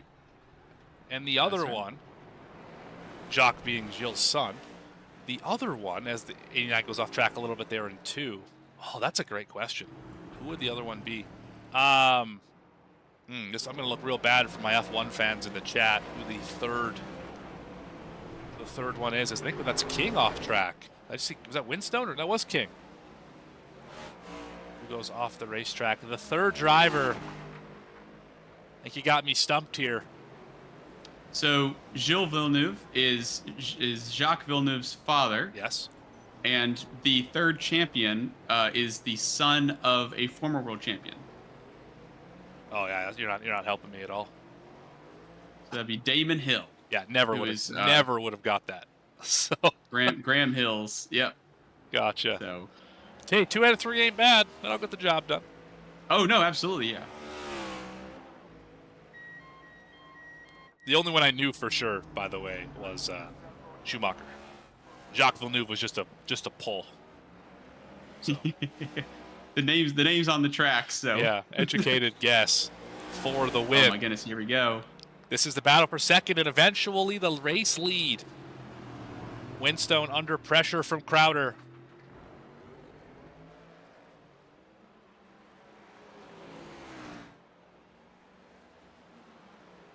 Aggressive move into 6. Winstone's going to say, yeah, you're faster. Just go get it. One driver left in front of these two. It's McCann is just hitting. Turn 8 right now, the hard part of the racetrack where a lot of drivers have had issues in the braking zone through the kitty litter. We'll call that kitty litter corner, perhaps. Not the official name by any stretch, but it's apt, I think, for the race here today. You just got to say it enough, and it turns into the name. Yeah. Especially if it appears on 2 broadcasts, it's officially the name. That's how it works. That's how it works. We make the rules up here. Oh, that's definitely for sure. McCann continues to lead, getting some bonus points for the 27. Filling in for Christian Barnes tonight and doing a pretty good job doing so. We'll hit pit road here and give the lead back to Ashton Crowder, who's going to get the lion's share of points, at least so far in the race, with 3 laps remaining in the second stage. He's looking to sweep the stages. And as long as he goes 0x tonight, and of course wins the race, he would have max points, considering his position in the stage right now, winning the pole, and of course already clinching most laps led, as he's already led. I think 32? Yes, which is over half the race, of course. Really, really impressive performance from the 44. Here's a trivia question for you, James. A little Mystic Racing League trivia question. What is the most amount of points a driver can gain in a single race in the NASCAR series? Let's see. So you've got 3 stages. This King car math. This King car is hurt right now. 2 stages. Final race pays different, but final end of the race pays different. But anyway, carry on. Oh no, that's going to ruin my math absolutely out the window now. Yeah, King's hurt. Again, I'm American, and you asked me about math, so there's the. The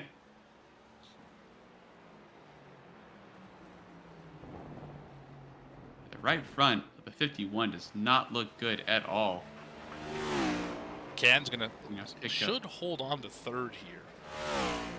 Hayes in 4th. Skylar Dixon in the 5th position, who just hit pit road, by the way, passing around King, who is King's first car a lap down with. Oh, he got Dixon. Not the Dixon first time. Shallow, yeah. Not the first time they've tangled tail. This is the first time 51's been on the giving end of the contact. That is as close as that's going to get to reoccurring, as this is the final lap of stage number 2.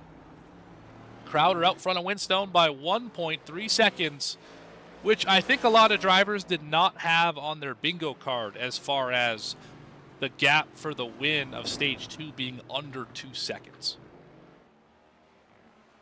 Yeah, it looks like Crowder has a sparring partner. It's actually dropping even more here, maybe under a second as we approach the third chicane in a moment, and they'll be heading down to the hairpin on the far side of the track. That'll be the telling tale when they come out of the hairpin. It could be 8/10. It is 8/10. You're right. This is dropping here. And Winstone applying the pressure. As we get to the final part of the racetrack, we got a hairpin and a chicane left before we determine the stage 2 winner. Crowder gets through the hairpin well, accelerates up off the corner, will gain down the straightaway. No, it's going to drop, in fact. Now it gains. Winstone got through second close on better. fuel. Not in this case. No, he took 4 tires and a full tank, so fuel should not be a concern. If anyone's close on fuel, it's McCann, but even still, he should be plenty good to the end of the stage. Only pit a lap ago. But off of the final corner, Barney should be waving that green and white checkered flag and give Ashton Crowder his second stage win of the day. Winstone will get second in stage. Here comes McCann to round out your top 3. River Hayes off the final corner picks up 4th position. Skylar Dixon is the next one we're waiting on, and Skylar Dixon is just now exiting the hairpin. That's the gap. 4th to 5th, 32 seconds for the exposed car. We have documented quite a bit here today. Pfiffner back in 6th. Again, terrific rebound with 55. Isaac Wilson in the 7th spot. The 1 lap down Zachary King machine just now hitting the start line. John Ullman in 9th and Marino Jr. in 10th will be your stage points getters. Once the 10, or it's the 48, sorry, gets to the line. Oh, and he crashed into the final corner. Caution is out. Oh, goodness. Wall of Champions got one right there. Yep, there it is. Marino Jr. So obviously the reason that it's such a big deal is because there's no margin for error through that final chicane. And if you mess it up, you don't go on the grass. You go straight into that unbreakable, it seems, concrete wall. And it gets even the best there. And Marino Jr. still picking up the points there in 10th. But again, that won't build the confidence there, Morgan. No, not at all. And Crowder, Winstone, McCann, Hayes, Dixon, your top 5. Pfiffner, Wilson, King, Ullman, and Marino, your top 10. Now, here's what I'm curious about.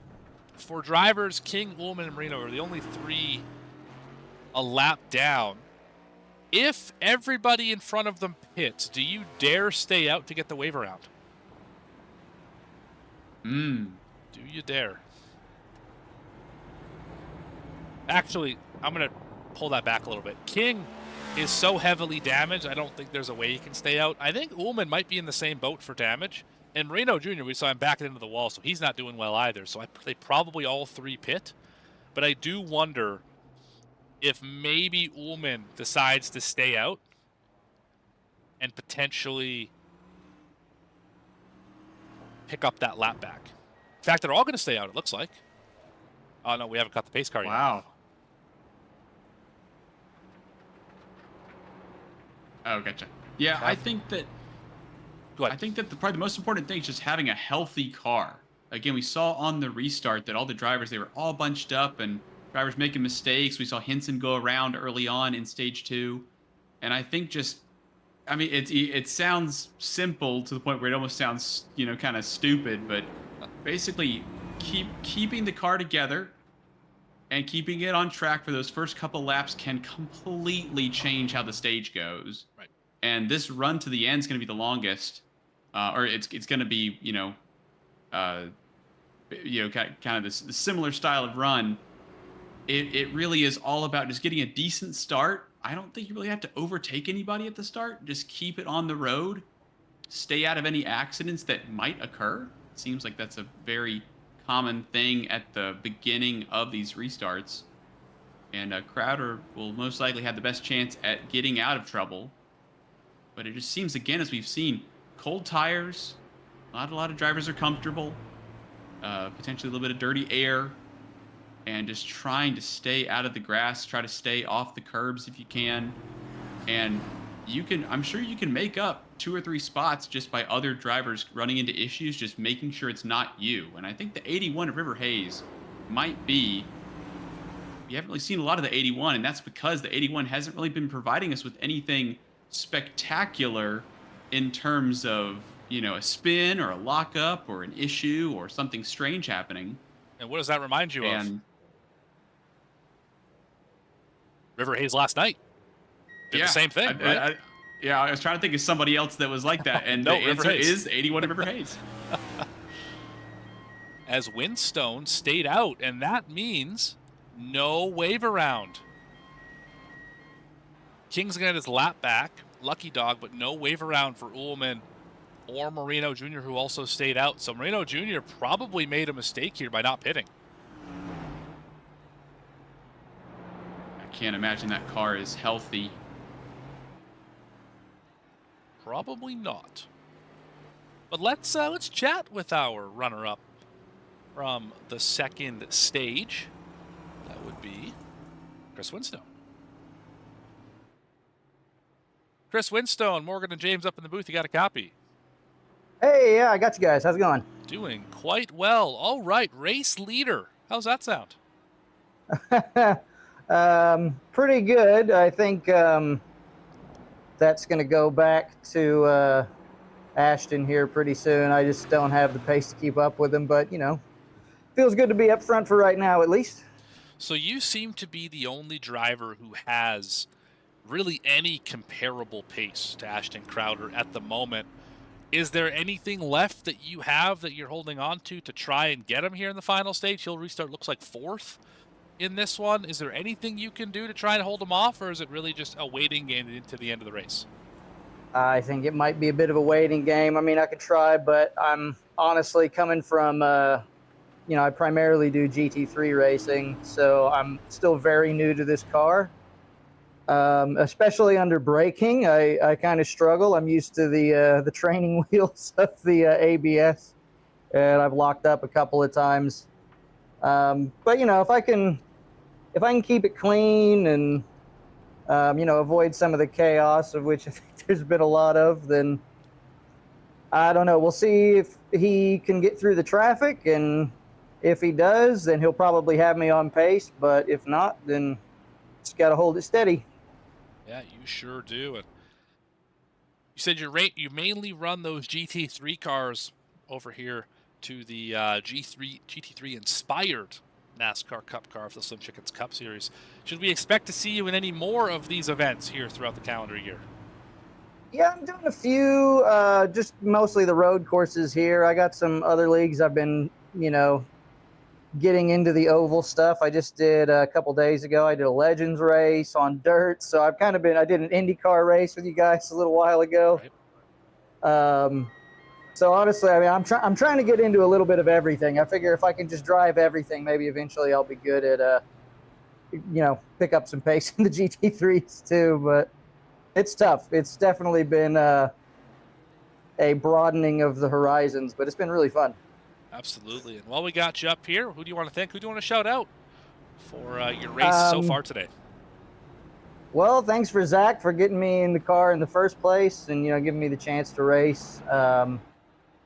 And I mean, there's a list of sponsors that I would normally, you know, but I have to be able to look at those because I'm pretty new. So I'm not used to having anybody to thank. So we'll see if I have to pull those up later. Hopefully I do.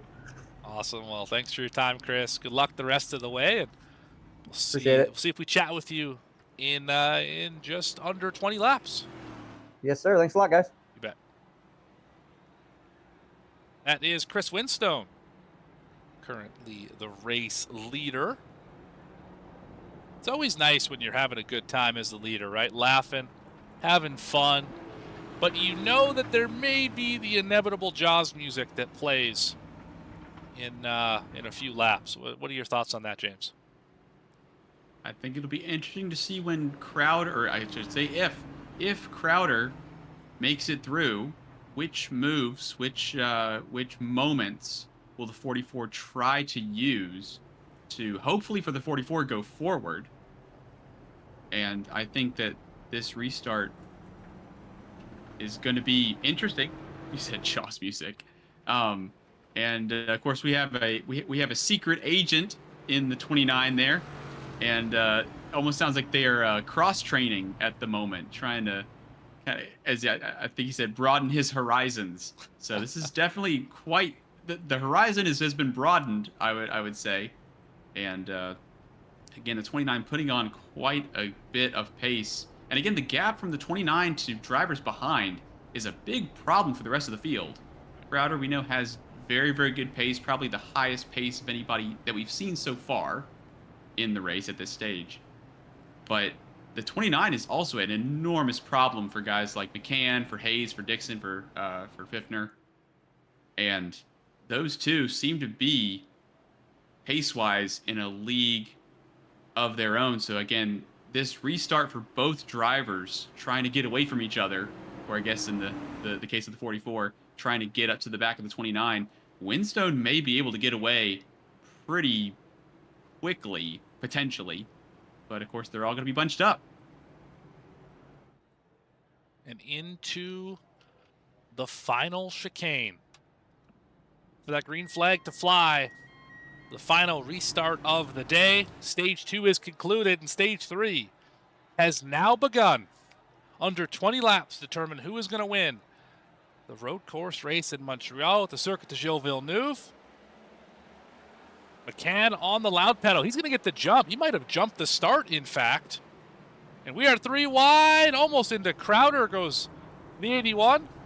Pfiffner's off the racetrack. Dixon's getting a drive in the side. He's able to save it. Oh, it's chaos in turns 1 and 2. Winstone getting gobbled up immediately there, back to 4th at the moment. We know the 29 has some good pace. McCann now in some free air, and Hayes going with them as well. So we've got some seriously heavy hitters at the sharp end. Wilson just off the back of this quartet, and Winstone looks like they've got that rubber fired up. This is getting pretty serious here. This is really opening up now, Morgan. Yeah, McCann did not expect him to get such a great jump on the start. He is able to take the lead away, and River Hayes did a nice job slicing through turns 1 and 2 through Kitty Litter Corner.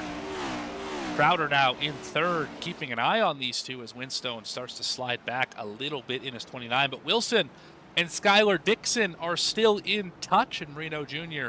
now the first car 1 lap down, sitting in 9th. Can confirm from race control, restart is good also. That everything was timed up properly on the restart. Excellent news for McCann, and what a jump they got. I almost couldn't believe it. That's kind of what we were kind of chatting about a little bit, is that the 27. Oh, we got an incident here. Straight over the road.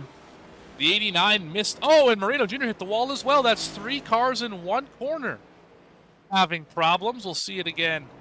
The 89 just missed the braking zone, got into the back of the 93, and Marino Jr. in a separate incident was able to collect the outside wall, add it to his list of dents and dings to the right side of the 48. Here you see it. Just missed it. 93 did a really nice job avoiding it, but had to spin for the effort, and there's the 48. Punch shot into the wall.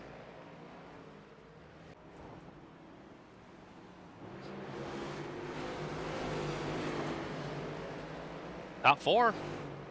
Still single file and still in touch with each other. 1.5 seconds separating the leader from this onboard shot here. This is going to be fascinating here. We have a chess match on our hands. And again, when it comes to this kind of road course, you pay for trying and failing.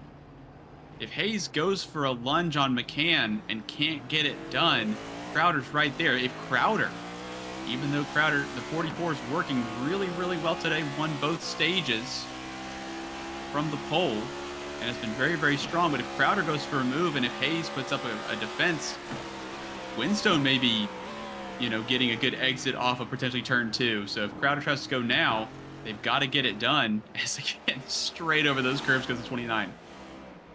Crowder now going to make that move on Hayes into 1. Will be on the wrong side of 2, but he might be able to clear. No, Hayes going to drive that car back. Makes it stick. Think back to 1 week ago in the Downtown Auto Sales Truck Series. These two, the 81 and the 44, were side by side for 8 straight laps without making any contact. They still didn't make contact there. These two, tons of respect for each other. And Hayes is able to fight back and continue to keep second spot over the charging Ashton Crowder.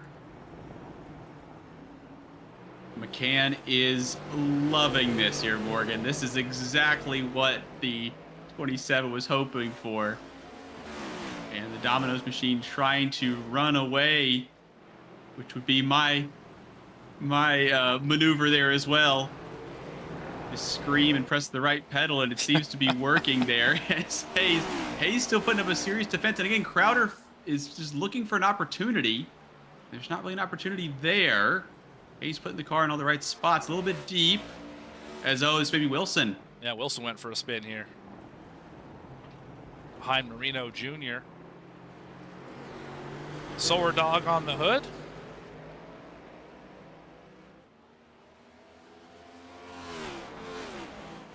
So we'll get you back to the battle for second as soon as we can. You just missed the corner. Now we'll flip over to that battle for second, which Hayes has conceded the spot. Yeah, he overdrove the exit, and I think he's going to get worked over in the chicane. Could be an interesting one here. I had to probably give the spot up, actually. You don't really want to be on the inside in the chicane because you're on the wrong side for the exit. And yes, Hayes just gave it up. Probably the right move. Live to fight another day. As now Crowder up to second. And quickly caught McCann. McCann's going to put up a great defense to be able to keep the lead.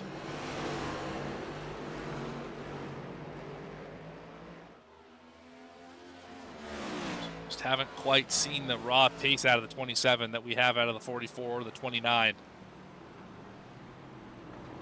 And remember, Winstone also is on 7-lap older tires since he didn't pit. So that could be impacting him in a negative way. Might not have the confidence, might not have the feel.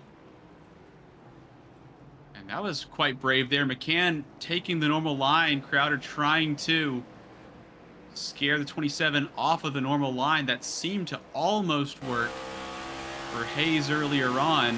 I say scare, basically just kind of putting the car kind of a half look down the inside to make you think about the car behind. And Crowder able to just run so close. Winstone on pit road.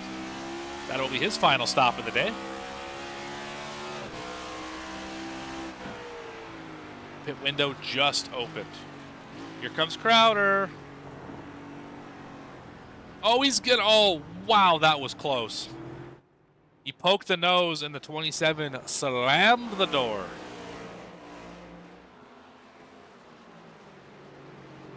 One of those ones where he slammed the door so hard that it reverberates back and forth.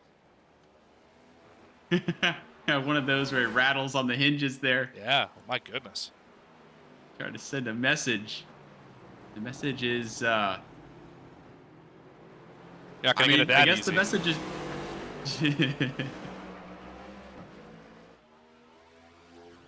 Fiftner on pit road, as well as Isaac Wilson. Their final stops of today's event. It's a highly contested battle for the lead here in stage 3. Both drivers still have to hit pit road before this race concludes. Hayes in that same boat, so is Dixon. Winstone, first driver to hit pit road in 5th, but pretty far back. Going to be fascinating to see where Winstone comes out relative to this battle. 33 seconds and increasing the gap. can out front. And the reason is because there is a fire under his seat. And Crowder almost shoving the 27 through the corners. Crowder loose in a way we haven't seen in a while, trying to get on the gas. I think that is the and first again, time we've seen the 44 wiggle at all today. Be interesting here. Down the inside of one, and completely clears. Yeah, easy clear. I think the 27 just said, you know what? Last time I almost got hit in the rear end and spun. Just give it up at the moment and see if you can match the pace and see what Crowder's doing. Maybe undercut him a little bit and get the spot there, but it's just not going to happen by defending because River Hayes is not that far behind. He was catching that whole sequence. He just about caught the wall. Did catch the grass.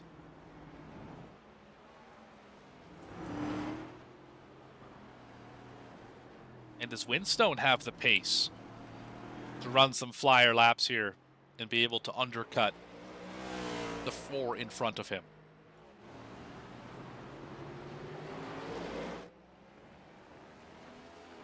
But I think now is probably as good a time as any. Let's go through the field. How about it, James? Let's do this. So Ashton Crowder, your leader, led 35 laps of the 50 we've run so far today from the pole. Won both stages. Pretty much, if it can be done today, it's been done by Ashton Crowder. Brian McCann cycled out to second on this run. Of course, just lost the lead to Crowder. We saw that one live, but solid run in fill-in duty for Christian Barnes. The 27 hasn't looked as good on a road course in quite some time. River Hayes running in third, very much like last night where he finished the Caswell Glass Series event. Biding his time up 9 positions, the second biggest mover of the day, has had a quiet day. Most would agree. Not a quiet day for Skylar Dixon. Car is very fast, but at times a little bit off of the racetrack. 89 running in the 4th position and just biding his time until the pit stop as we go off track one more time off of turn number 2. Chris Winstone talked to him under the stage 2 caution, running in 5th and way up over the curb as we've documented today. First driver who's hit pit road so far today. Isaac Wilson has been solid and steady in 6th position, a few spins, but that will not deter him from potentially a top 5. Also has hit the pit lane already. Jack Fiffner in the 7th position is also pit, the final of the drivers who have pit so far. He is running in that 7th spot, down 3 from where he started in 4th. Zachary King looked excellent early in the race. Wheel damage relegates him back to 8th. He has to pit still to make it to the end. Marino Jr. is the first car 1 lap down and has been for most of the day after a lap 1 accident. He currently runs in 9th. Ullman is on pit road right now, running in the 10th spot. Joshua Gillen is in the 11th position. Been a up and down day for the 10. He's 3 laps off pace. And Zach White's the final car running back in the 12th spot. Up 6 from where he started in 18th. Simply by just staying out of trouble, which 77 has done quite well tonight. Haven't really seen him spin so far this evening. Other drivers who will not finish the race tonight. Gavin Hinson, retired 15 laps ago. Cody Anderson, Lauren Vincent, Clayton Good, Caleb Hunt, and Charles Robertson will finish positions 13 through 18 in tonight's festivities. Thoughts, James? It's been a war of attrition, and it really is just trying to keep the car on the racetrack. Again, right? If you hopped in the simulator and you tried to wrestle one of these NASCAR Cup cars around the Circuit Gilles Villeneuve, you find it quite easy if you just go 50% speed. You can brake when you need to, turn in, maybe take a little bit of curb here and there. If you up it to 80%, it gets really hard. If you up it to 90%, you're going to be sweating. It is really hard to get these cars around this track. See here, looks like Zachary King. Oh, and straight on. Yeah, that car, 51, not doing well. The right front is destroyed on this car. The brakes are destroyed. The camber's off. Everything is off with the 51, and it is just not driving well. He's got a great run on our leader here. He's going to go around the outside. On McCann potentially. Here. I don't know what he's doing. That looked really interesting for a moment. As leaders on pit road, Crowder.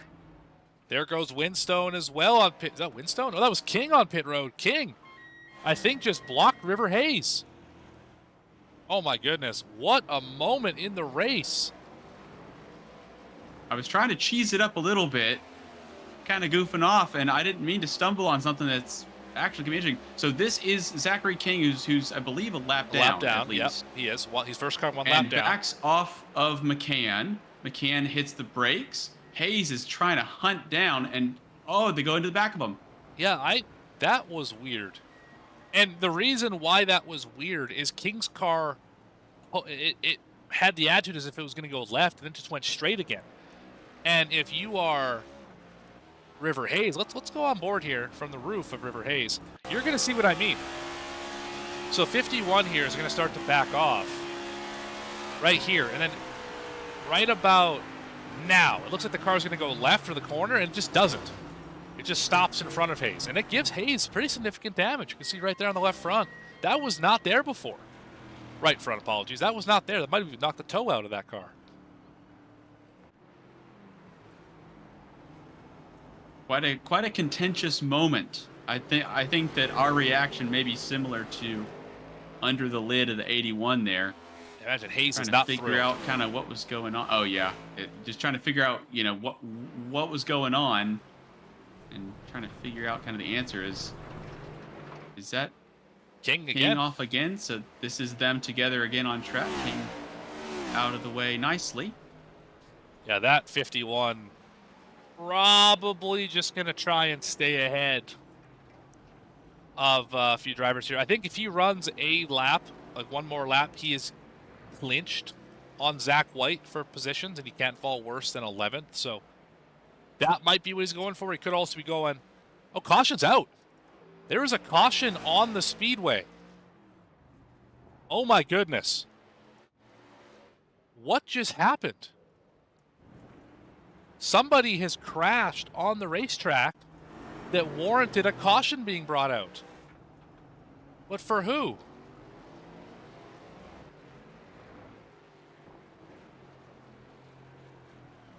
This changes everything. I haven't Have we found seen Crowder? who it was for. Crowder is in third. He pit. Okay. But who is the caution for?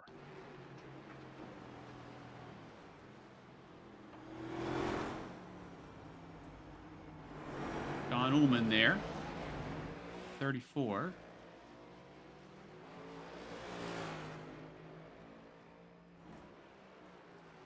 Waiting for some race control feedback as maybe they can let me know who caused this yellow. Oh no, it was a it was a phantom debris caution. Oh no, hate to see that. Hate to see that. I just got word in the chat. Thank you, Josh Gillen, for not typing and driving. You wouldn't do that, would you? Currently running 11th in the 10. Great in-race reporter, I might add. This 10 car will give you all sorts of information you never thought you needed. He'll just give it to you for free in the YouTube chat. So, as McCann testing the limits of the racetrack. So I say this changed everything, James, and what I mean is this came out right in the middle of the sequence. So let's get back to the live scene here. That'll probably help. Came out right in the middle of the sequence, right? So this is going to have McCann and Dixon as your leaders, right? When they pit, they are going to cycle all the way back to probably 6th and 7th, just based on the way this is running. Although King should get his lap back, so maybe call it, well, it'll still be 6th and 7th. It's King off behind them. But that will effectively eliminate their chances of fighting up in the top 2 rows because of the way the restart works. So the big winner out of this is Crowder and Hayes. Crowder because he inherits the lead, and Hayes because he inherits second on fresh tires. He pit for 4 under the stop. So did Winstone. This gets Winstone back in the race. So McCann and Dixon look like the big losers here. Just with the way this fell. But Crowder, Hayes, and Winstone look like the big winners of this one. This is going to be fascinating to the end. Yeah, this really is going to kind of turn it upside down here. And again, just really, really tough luck. You feel for McCann, who's had some decent pace through this. I say decent, quite improved, especially from the beginning of the event as well. We're seeing just the confidence level rising for a lot of drivers. Right. And again, as you said, Crowder, Hayes, Winstone, Wilson will most likely be in front as well. And again, as you said, dropping both McCann and Dixon back into 6th and 7th. And they're going to have other cars around them. Right. They'll be laps down, but or in the case of King, Marino, and Ullman, only a single lap down. And it's just one more. Well, I say one more restart, but this is another restart. So they'll go in, and Crowder taking a second to turn into that final corner, giving me a heart attack as we have the interesting entrance into pit road here at Circuit Gilles Villeneuve. And I think the really big loser of this as well is Anthony Marino Jr. cannot catch a break tonight. This is the second time in the last 2 cautions he has been the second car. 1 lap down. He got it ripped away from him by King twice in the 51. So Marino Jr. has a fast enough car to run in the top 10 on pace here. He's obviously running 9th right now, but he could pass cars if he could just get back on the lead lap. But there just isn't a situation to get him back on the lead lap. So unfortunate for the 48. I mean, I still think that team owner Derek Jewett is going to be pleased with a top 10 finish here based on the drive that Marino Jr.'s had. I mean, got to remember, this car was spun backwards in the sand trap on lap 1. At one point was, for a large part of this reason, was last. And is now up in the top 10. Going to get some pretty decent points, even though it was a disappointing day overall. Yeah, really kind of had a mountain to climb, and Marino's got his gear and is on his way up. But again, not able to take the trolley, the cable car, whatever it is that gets you to the top of the mountain very quickly. Not able to catch that break, and so it will be in the 44 camps mindset. Normal service resumed, although in one of the least normal ways. Right. Crowder leading, Hayes, Winstone, and McCann. And it seems like we have some serious pace up at the front. And this is, I'm a very optimistic person. I have a very pessimistic view of this, which is all the hard work, all the strategy, all the keeping it out of the walls can all be completely ruined potentially. Right. If this restart, it's not even about losing positions or getting positions. Facing the wrong way, going off on one of the grassy bits, overshooting turn 1 even, all these things are possible. And hopefully none of this happens, but it really can just be a case of, you know, the chances of that happening to somebody, as we've seen in this race, are relatively high. Just try to make it not you. Just do your very best to try and get around the couple first corners. If somebody gets up to your inside, maybe give them the spot just to try to see if we can get through. And again, I think that at this point, just really trying to get a good clean start for everybody involved. And then once the race kind of settles, you know, after lap 1, maybe start kind of increasing the risk, increasing the pace, and trying to go after it. We're going to have a chance to talk with Brian McCann. That one has unfortunately slipped away here as we are already back to 1 to green.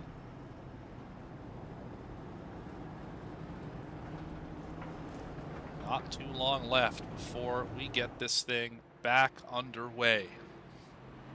Well, chat, you've hung in so far.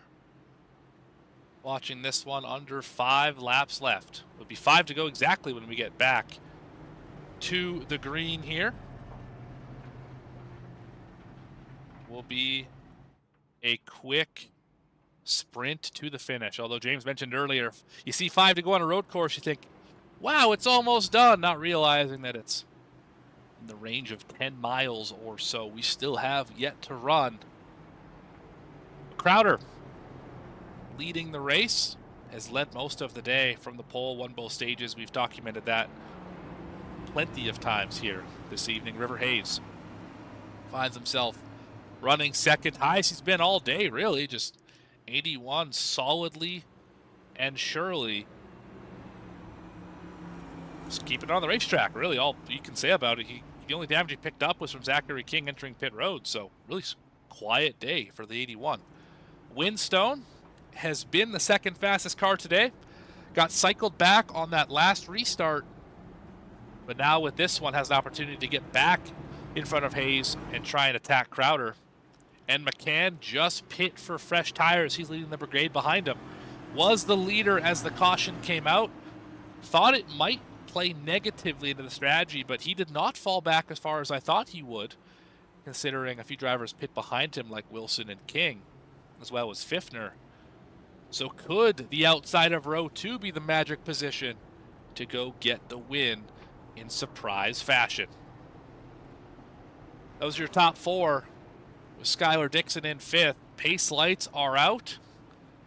And down this, I call it the back stretch, but it's really just the first front stretch into the chicane. Pace car will roll off of the racetrack onto pit road. And we will have these engines start to roar. Field has thinned out quite a bit, but those of us who stayed around have quite a show to witness.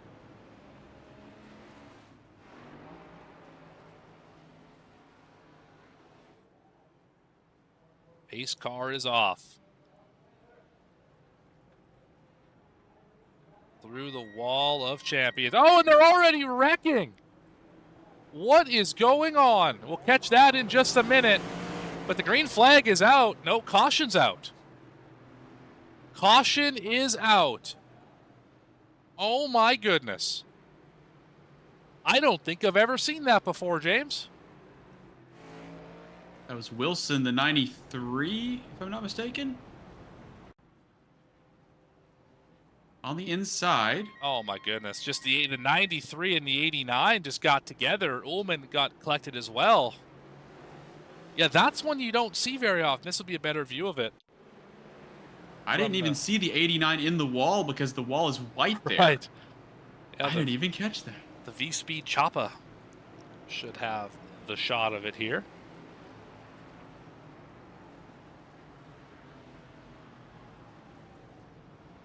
Yeah, so, yeah, they just got together. And then Ullman into the back. Yeah, that was unexpected. Well, you know what that means? It's Brian McCann time. That's what that means. Let's chat with the driver. Yeah. If you want to pull them up here, that would be fantastic if you have those those privileges. Let's see how privileged I am. Let's see. Oh, don't even worry about it. Brian McCann, Morgan and James up in the booth. You got a copy?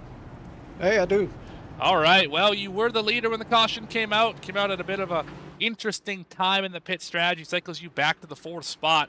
But being that you're the first car on fresh tires, do you think you have anything for the 3 in front of you?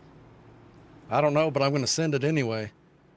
That's what we love to hear. And have you ever seen through a chicane behind you drivers crash under the pace lap coming to green? No, I haven't seen one of those in a while.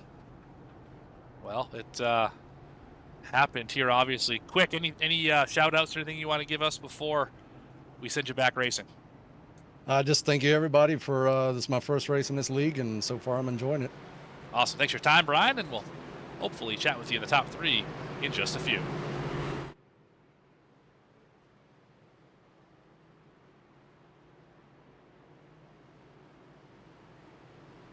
That is Brian McCann running P4 right now. as now we're going to try and get this thing back underway.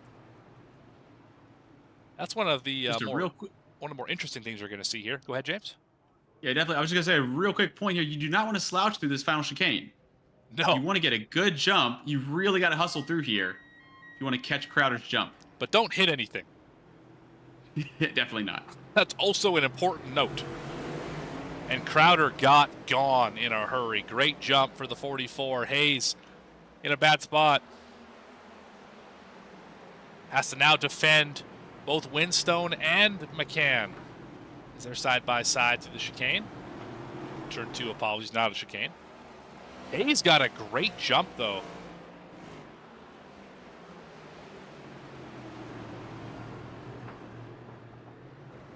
With 4 to go, all Crowder has to do is look forward. Well, McCann's in touch. Those fresh tires might be worth something before this thing's all said and done. You see the front end of the 81 of Hayes hopping through. Oh, and it's all sorts of out of shape for the 81 and losing out to second position almost immediately. And McCann is now up into second. Where does Winstone find themselves on the back of the 81? That's really the first time we've seen the 81 out of shape today. Just a mistake, and it just slipped a little bit. We'll relegate him back to third position. Crowder is away by 1.8. Winstone trying to get around Hayes. It's going to be a little too late, I think, for the point as King goes for an aggressive move. He's going to get... He just got Isaac Wilson.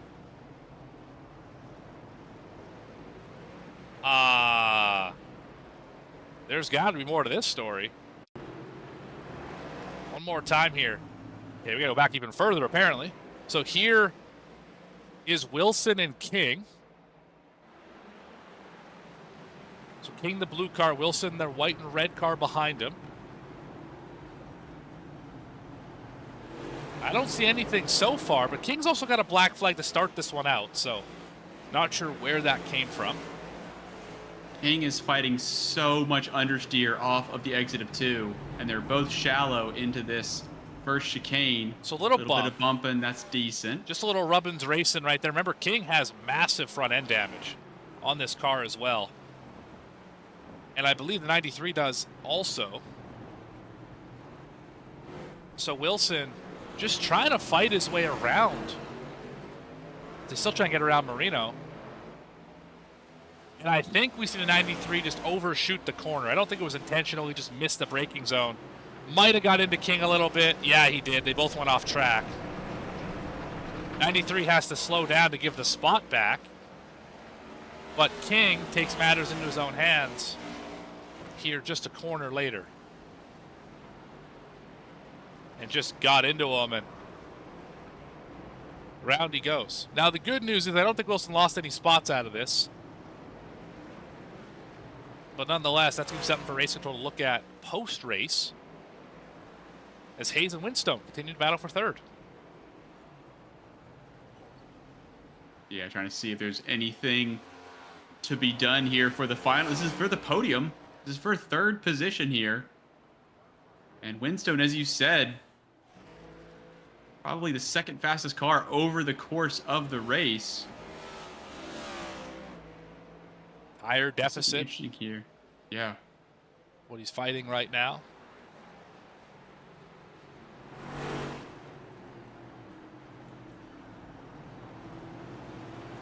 Yeah, these three have been close all day.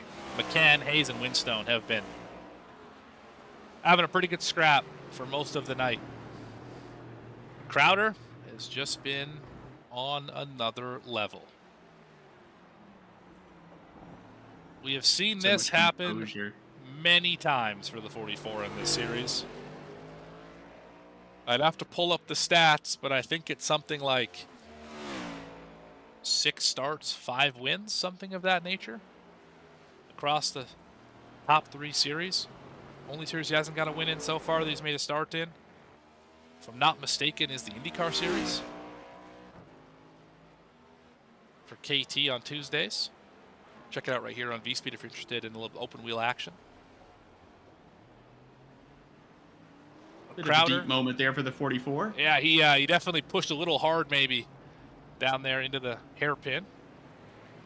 But it has been a very good day for Ashton Crowder. At times highly contested. Let's not get it twisted here. There were some points where we were not sure if the 44 was going to make it back through. Oh, he missed the final corner. We will have to stop and go. And I don't know if he knows that. And if he doesn't stop on the racetrack, he might lose the win. Well, this is interesting.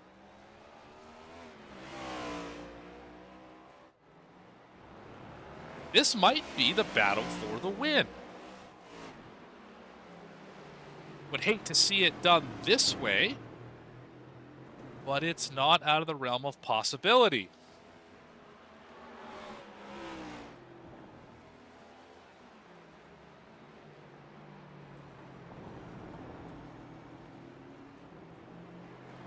The gap to the lead is 4.5 seconds off the front bumper of McCann as we are on the white flag. I'm just trying to confirm with race control if he does need to stop on track or not.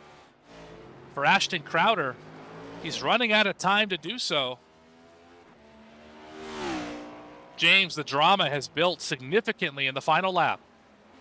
Yeah, my eyebrows are up. They've been up for about 30 seconds now as Crowder heads through. Much better entry into the hairpin. Out of the hairpin for the final time there. Probably one of the best overtaking opportunities for Hayes, who's not quite there. McCann seems to have done everything they need to do. And that remains to be seen for Crowder. And down the front stretch. Into the chicane for the final time today. Ashton Crowder is going to cross the line first here in Montreal. The question is, does the finish stand because of the corner cut coming to the white flag? I don't know if it will. We'll let you know as soon as we possibly can. Oh, I'm getting word you only have to stop if you cut turns 1 and 2. So the win should stand here for Ashton Crowder, giving him I believe his second on the Cup Series season. Of course, one back in Charlotte last time we were together. Got the win. That's right. Ashton Crowder put on a great performance here today. Yeah, very, very deserving winner. Had the pace in hand. And again, as you said, Morgan, a little bit touch and go earlier on. Had to make some moves, had to take the lead back from some very quick cars. And again, very, very, very deserving winner. And again, you see 45 laps led, fastest lap of the race, and started on pole and ran a very good race. Saw a couple mistakes right there at the death, but nothing to deter the 44 from victory. Yeah, Crowder, he got it done. No question about it. Now that all drivers have completed the race, let's go through our results.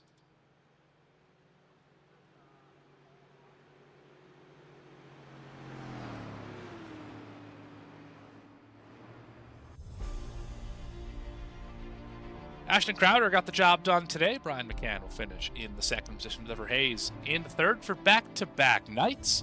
Chris Winstone finishes in the fourth spot here this evening. Skylar Dixon in fifth. Jack Fiffner in the sixth position. Great run for 55.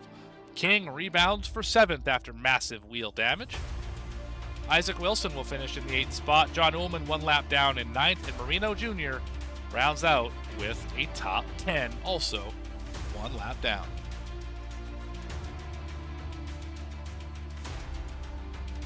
Gillen in the 10, finishing 3 laps down. Zach White, 19 laps down to 77. Gavin Hinson in the 39, 25 laps down. And it's Christian Anderson, Vincent, Good, Hunt, and Roberson. He lost very early on.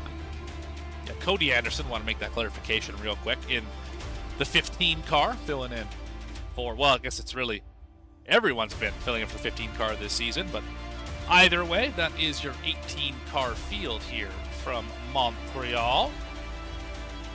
Now let's join our drivers as they make their way to victory lane. Of course, start off with Ashton Crowder. Ashton, it's Morgan and James up in the booth. You got a copy? I do. Well, What's up? goodness gracious, you had us sweating up here. The final lap, obviously coming to the white flag. You missed the final chicane at the Wall of Champions, and we were a little bit unclear of if that required a stopping on the racetrack penalty or not. And apparently it didn't, so the win will stand, as far as I know. But we were nervous up here. How did you feel about that final lap? You know, I have no idea if it was a stop or not. I mean, so basically, I'm going down. I've been shouting out Zach for helping, so I'm gonna cut him down. I was going down into the final chicane, and he was just screaming about how, like, oh, Ashton Crowder, you know, he's sweeping the week again, you know, like got the 2 stages, no incidents, whatever. As I'm downshifting, so I can't hear because he's screaming so loud. I literally cannot hear anything about what's happening with my car. And as you know, sound is super important in the sim because you don't have any real feel. And yeah, so all of my markers were gone, and I think it would have been fine to make it anyways, but I was just like, you know what, like I'll take the 1x here and like not hop a curb or do whatever. But to be honest with you, I was pretty upset about that because I thought it was pretty stupid. But you know, that could have it's really not his fault because it could have been fixed by me just not missing the corner. So yeah, but like I said, I've been shouting him out, so I gotta take a dig once in a while. Oh shucks, only 78 points instead of 83 here tonight. Son of a gun. But Well, unless they take that win away. That's Never I know. don't think they will, but we'll find that out later. Regardless, you crossed the line first. You had to fight for this one though. This one wasn't necessarily as cut and dry as others have been this season. You got relegated back a little further in traffic behind a few drivers and picked your way through. Side by side with River Hayes again this race for probably the longest you were side by side with anybody all night. Are you starting to really find the drivers that you can race respectfully with on the racetrack and really be able to lean on each other without touching each other? Have you found those drivers in the series and in your limited starts? Yeah, I mean, I don't feel like it's too hard to find, to be honest. Kind of, I don't know if cream rises to the top is the right phrase for it, but like you can kind of tell really quickly. So like, I mean, the whole top 5 in here, anytime I was around them, is really good. But like for sure with River, like to be honest, I was more in a position to wreck him than he could have ever been to wreck me. Just based off of like our breaking points, they seemed pretty different. So like he would, it seemed like he was braking a little bit later than I was, but I was on the brakes less. So essentially like all the time I was making up would be like in deep into the braking zone to the center of the corner. And like that was super challenging, right? Because like if that is where you're gaining your time and you can't do that anymore, you're having to like throw everything at it to try to figure it out. But yeah, I mean there's a lot of people in here that I feel really confident around. You know, I feel like everybody's pretty good. I mean with the road courses, like let's be honest, I don't think there's many people out there that have raced oval or NASCAR road courses at a higher level than I have in the past. Not like speed wise, but just being around like the 40 best. So like there's just an inherent like advantage that comes with that. But like on the ovals, right? Like it's really fun, and I mean like it's stressful obviously because it's racing, but um pretty much everybody that I know of in here is like really respectful and really clean. Obviously, if you're in like 20th place, I talk about it with Brennan all the time. If you're in 20th, no matter what series, you're gonna hit some people. But you know, like first to like 15th is always really clean, and you know, I can look forward to that on Tuesday, Wednesday, or well, what Wednesday, Thursdays, and Fridays because today's a Friday, right? Yeah. So yeah, it's a good time. All right. Well, congratulations on the unofficial win, is what we'll call it right now. Who do you want to Encumbered. who do you want to thank? Who do you want to shout out for getting the job done today? Oh, oh man, I forget what the sponsor is that's on this. I think what's it? It's like Member One or something like that. Member First Credit Union. Member First Credit Union. That's so correct. Yeah, those guys for sure. This whole 44 group. I already mentioned Brennan, but we're stressed today, right? Because today was the first day that they actually had track time at San Diego, and we're just sitting here praying, please let the sim be close. And it isn't with the track. It's a completely different track in real life than in the sim, which is hilarious. But shout out to all the 44 guys out there. Shout out Brian River, Chris, Ray Schuyler, some too. It's a really cool name, by the way. You guys for putting on the broadcast, and then I will shout out Zach again for helping with strategy and stuff because he did a good job with that. But once again, he's got to get slapped a little bit for almost causing me to flip in the final corner. It would have been so embarrassing.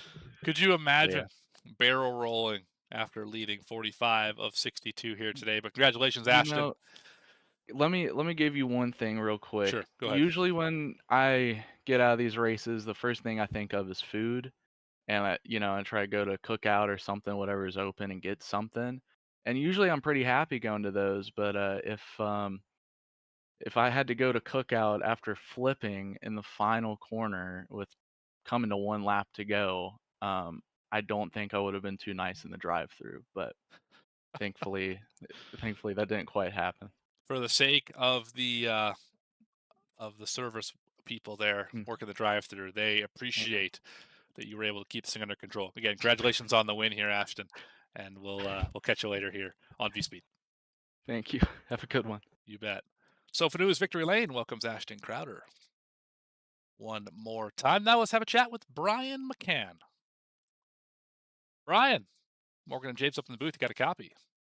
Hey, I do. Well, first race, and welcome to Sofa News Victory Lane. Second step of the podium here in Montreal.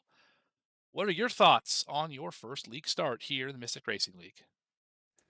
Not my favorite track. I think I've only had one other race here, and that was in a late model. So having a cup car here, having a cup car here was a little different experience. And so I got a little bit of practice in, and I wasn't expecting much. I just wanted to come out here and have fun. I did have fun, other than all the wrecks that I was in. My fault, other fault. I think all of us kind of took a spin there, except for the leader. But overall, though, fun race. I like the setup, where we race 20 laps, throw a caution, do it all over again. That seemed pretty fun, and also the low fuel forcing the pit. So I definitely enjoyed it. And hopefully we'll see you here for more events in the future. But second spot in a fill-in role for the 27 car. Best 27s look on a road course in quite some time. I mean, what's a track that you would, if you could have a chance to come back here in the series, what's a track you want to come back for that you could put on a show for, maybe go get a win at? Road course wise, Watkins Glen or Sonoma, I got a lot more laps on those. But for oval, any of the 1.5 mile tracks I tend to do pretty good at, and the flat tracks. So anything that's doesn't have any banking, I love those. Well, New Hampshire next week, about as flat as they nice. get. So we'll possibly see you out there in a fill-in role for Brian McCann here. While we got you up here, who do you want to thank? Who do you want to shout out for a very solid run here in Circuit de Gilles Villeneuve? Yeah, Gavin Henson, he invited me or asked me to fill in for this race, and shout out to him and Water Force Racing, part of his team there. So thank you, you guys, for doing the broadcast. Thank you for the league for having me. It was fun, and everybody watching tonight. Awesome. Thanks for your time, Brian. Congratulations on second, and we'll hopefully see you next week at New Hampshire. Now down to the third step of the podium, we have River Hayes. And for back-to-back nights, we find River Hayes in the third position at Montreal. Pretty good day, I would say. Thoughts, River? Yeah, it was all right. I didn't feel like I had much speed all night. I don't know. I just kind of like found my way up to the front using just taking care of the car. Um, I know I had an incident trying to get into pit road there in the final stage. I didn't necessarily know what Zach was doing there. He was carrying speed, but then he slowed down a lot, like he was going to make the chicane. It didn't look like he was pitting, so obviously you can carry a lot more speed down through that straight if you're hitting in the pit road versus taking the chicane. So I was gonna try to, shoot the chute right down in there, and he just slowed down so much I didn't know where he was gonna go and hit him in the rear end there and got myself a little bit of damage. But we had a phantom yellow there. Debris. That helped us get back into it. So I thought I had second locked up, and the second lap after the green, I just had zero grip for some reason. I couldn't explain it, but I just could not get the car to hook up. I slipped really bad and let 27 by me. And then I was starting to reel him back in a little bit, and I just ran out of time there. Maybe if I had another lap, I could have set something up, but he was also about equally as fast as me. So good on them guys. And I made a pass on Crowder, so I'll take that as a win. Put him in a bad spot to make that pass, but I'll take it anyways.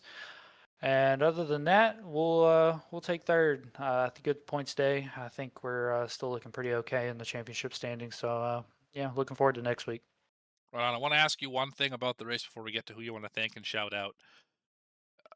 Since Ashton Crowder's been here, obviously he has been the focus of being one of the faster cars in pretty much every race, very much like you were for the first half of the year. Is there any extra pressure or anything, or does it take the pressure off of you maybe, not necessarily being the person that everyone circles every week to say, River Hayes is the guy I'm trying to beat?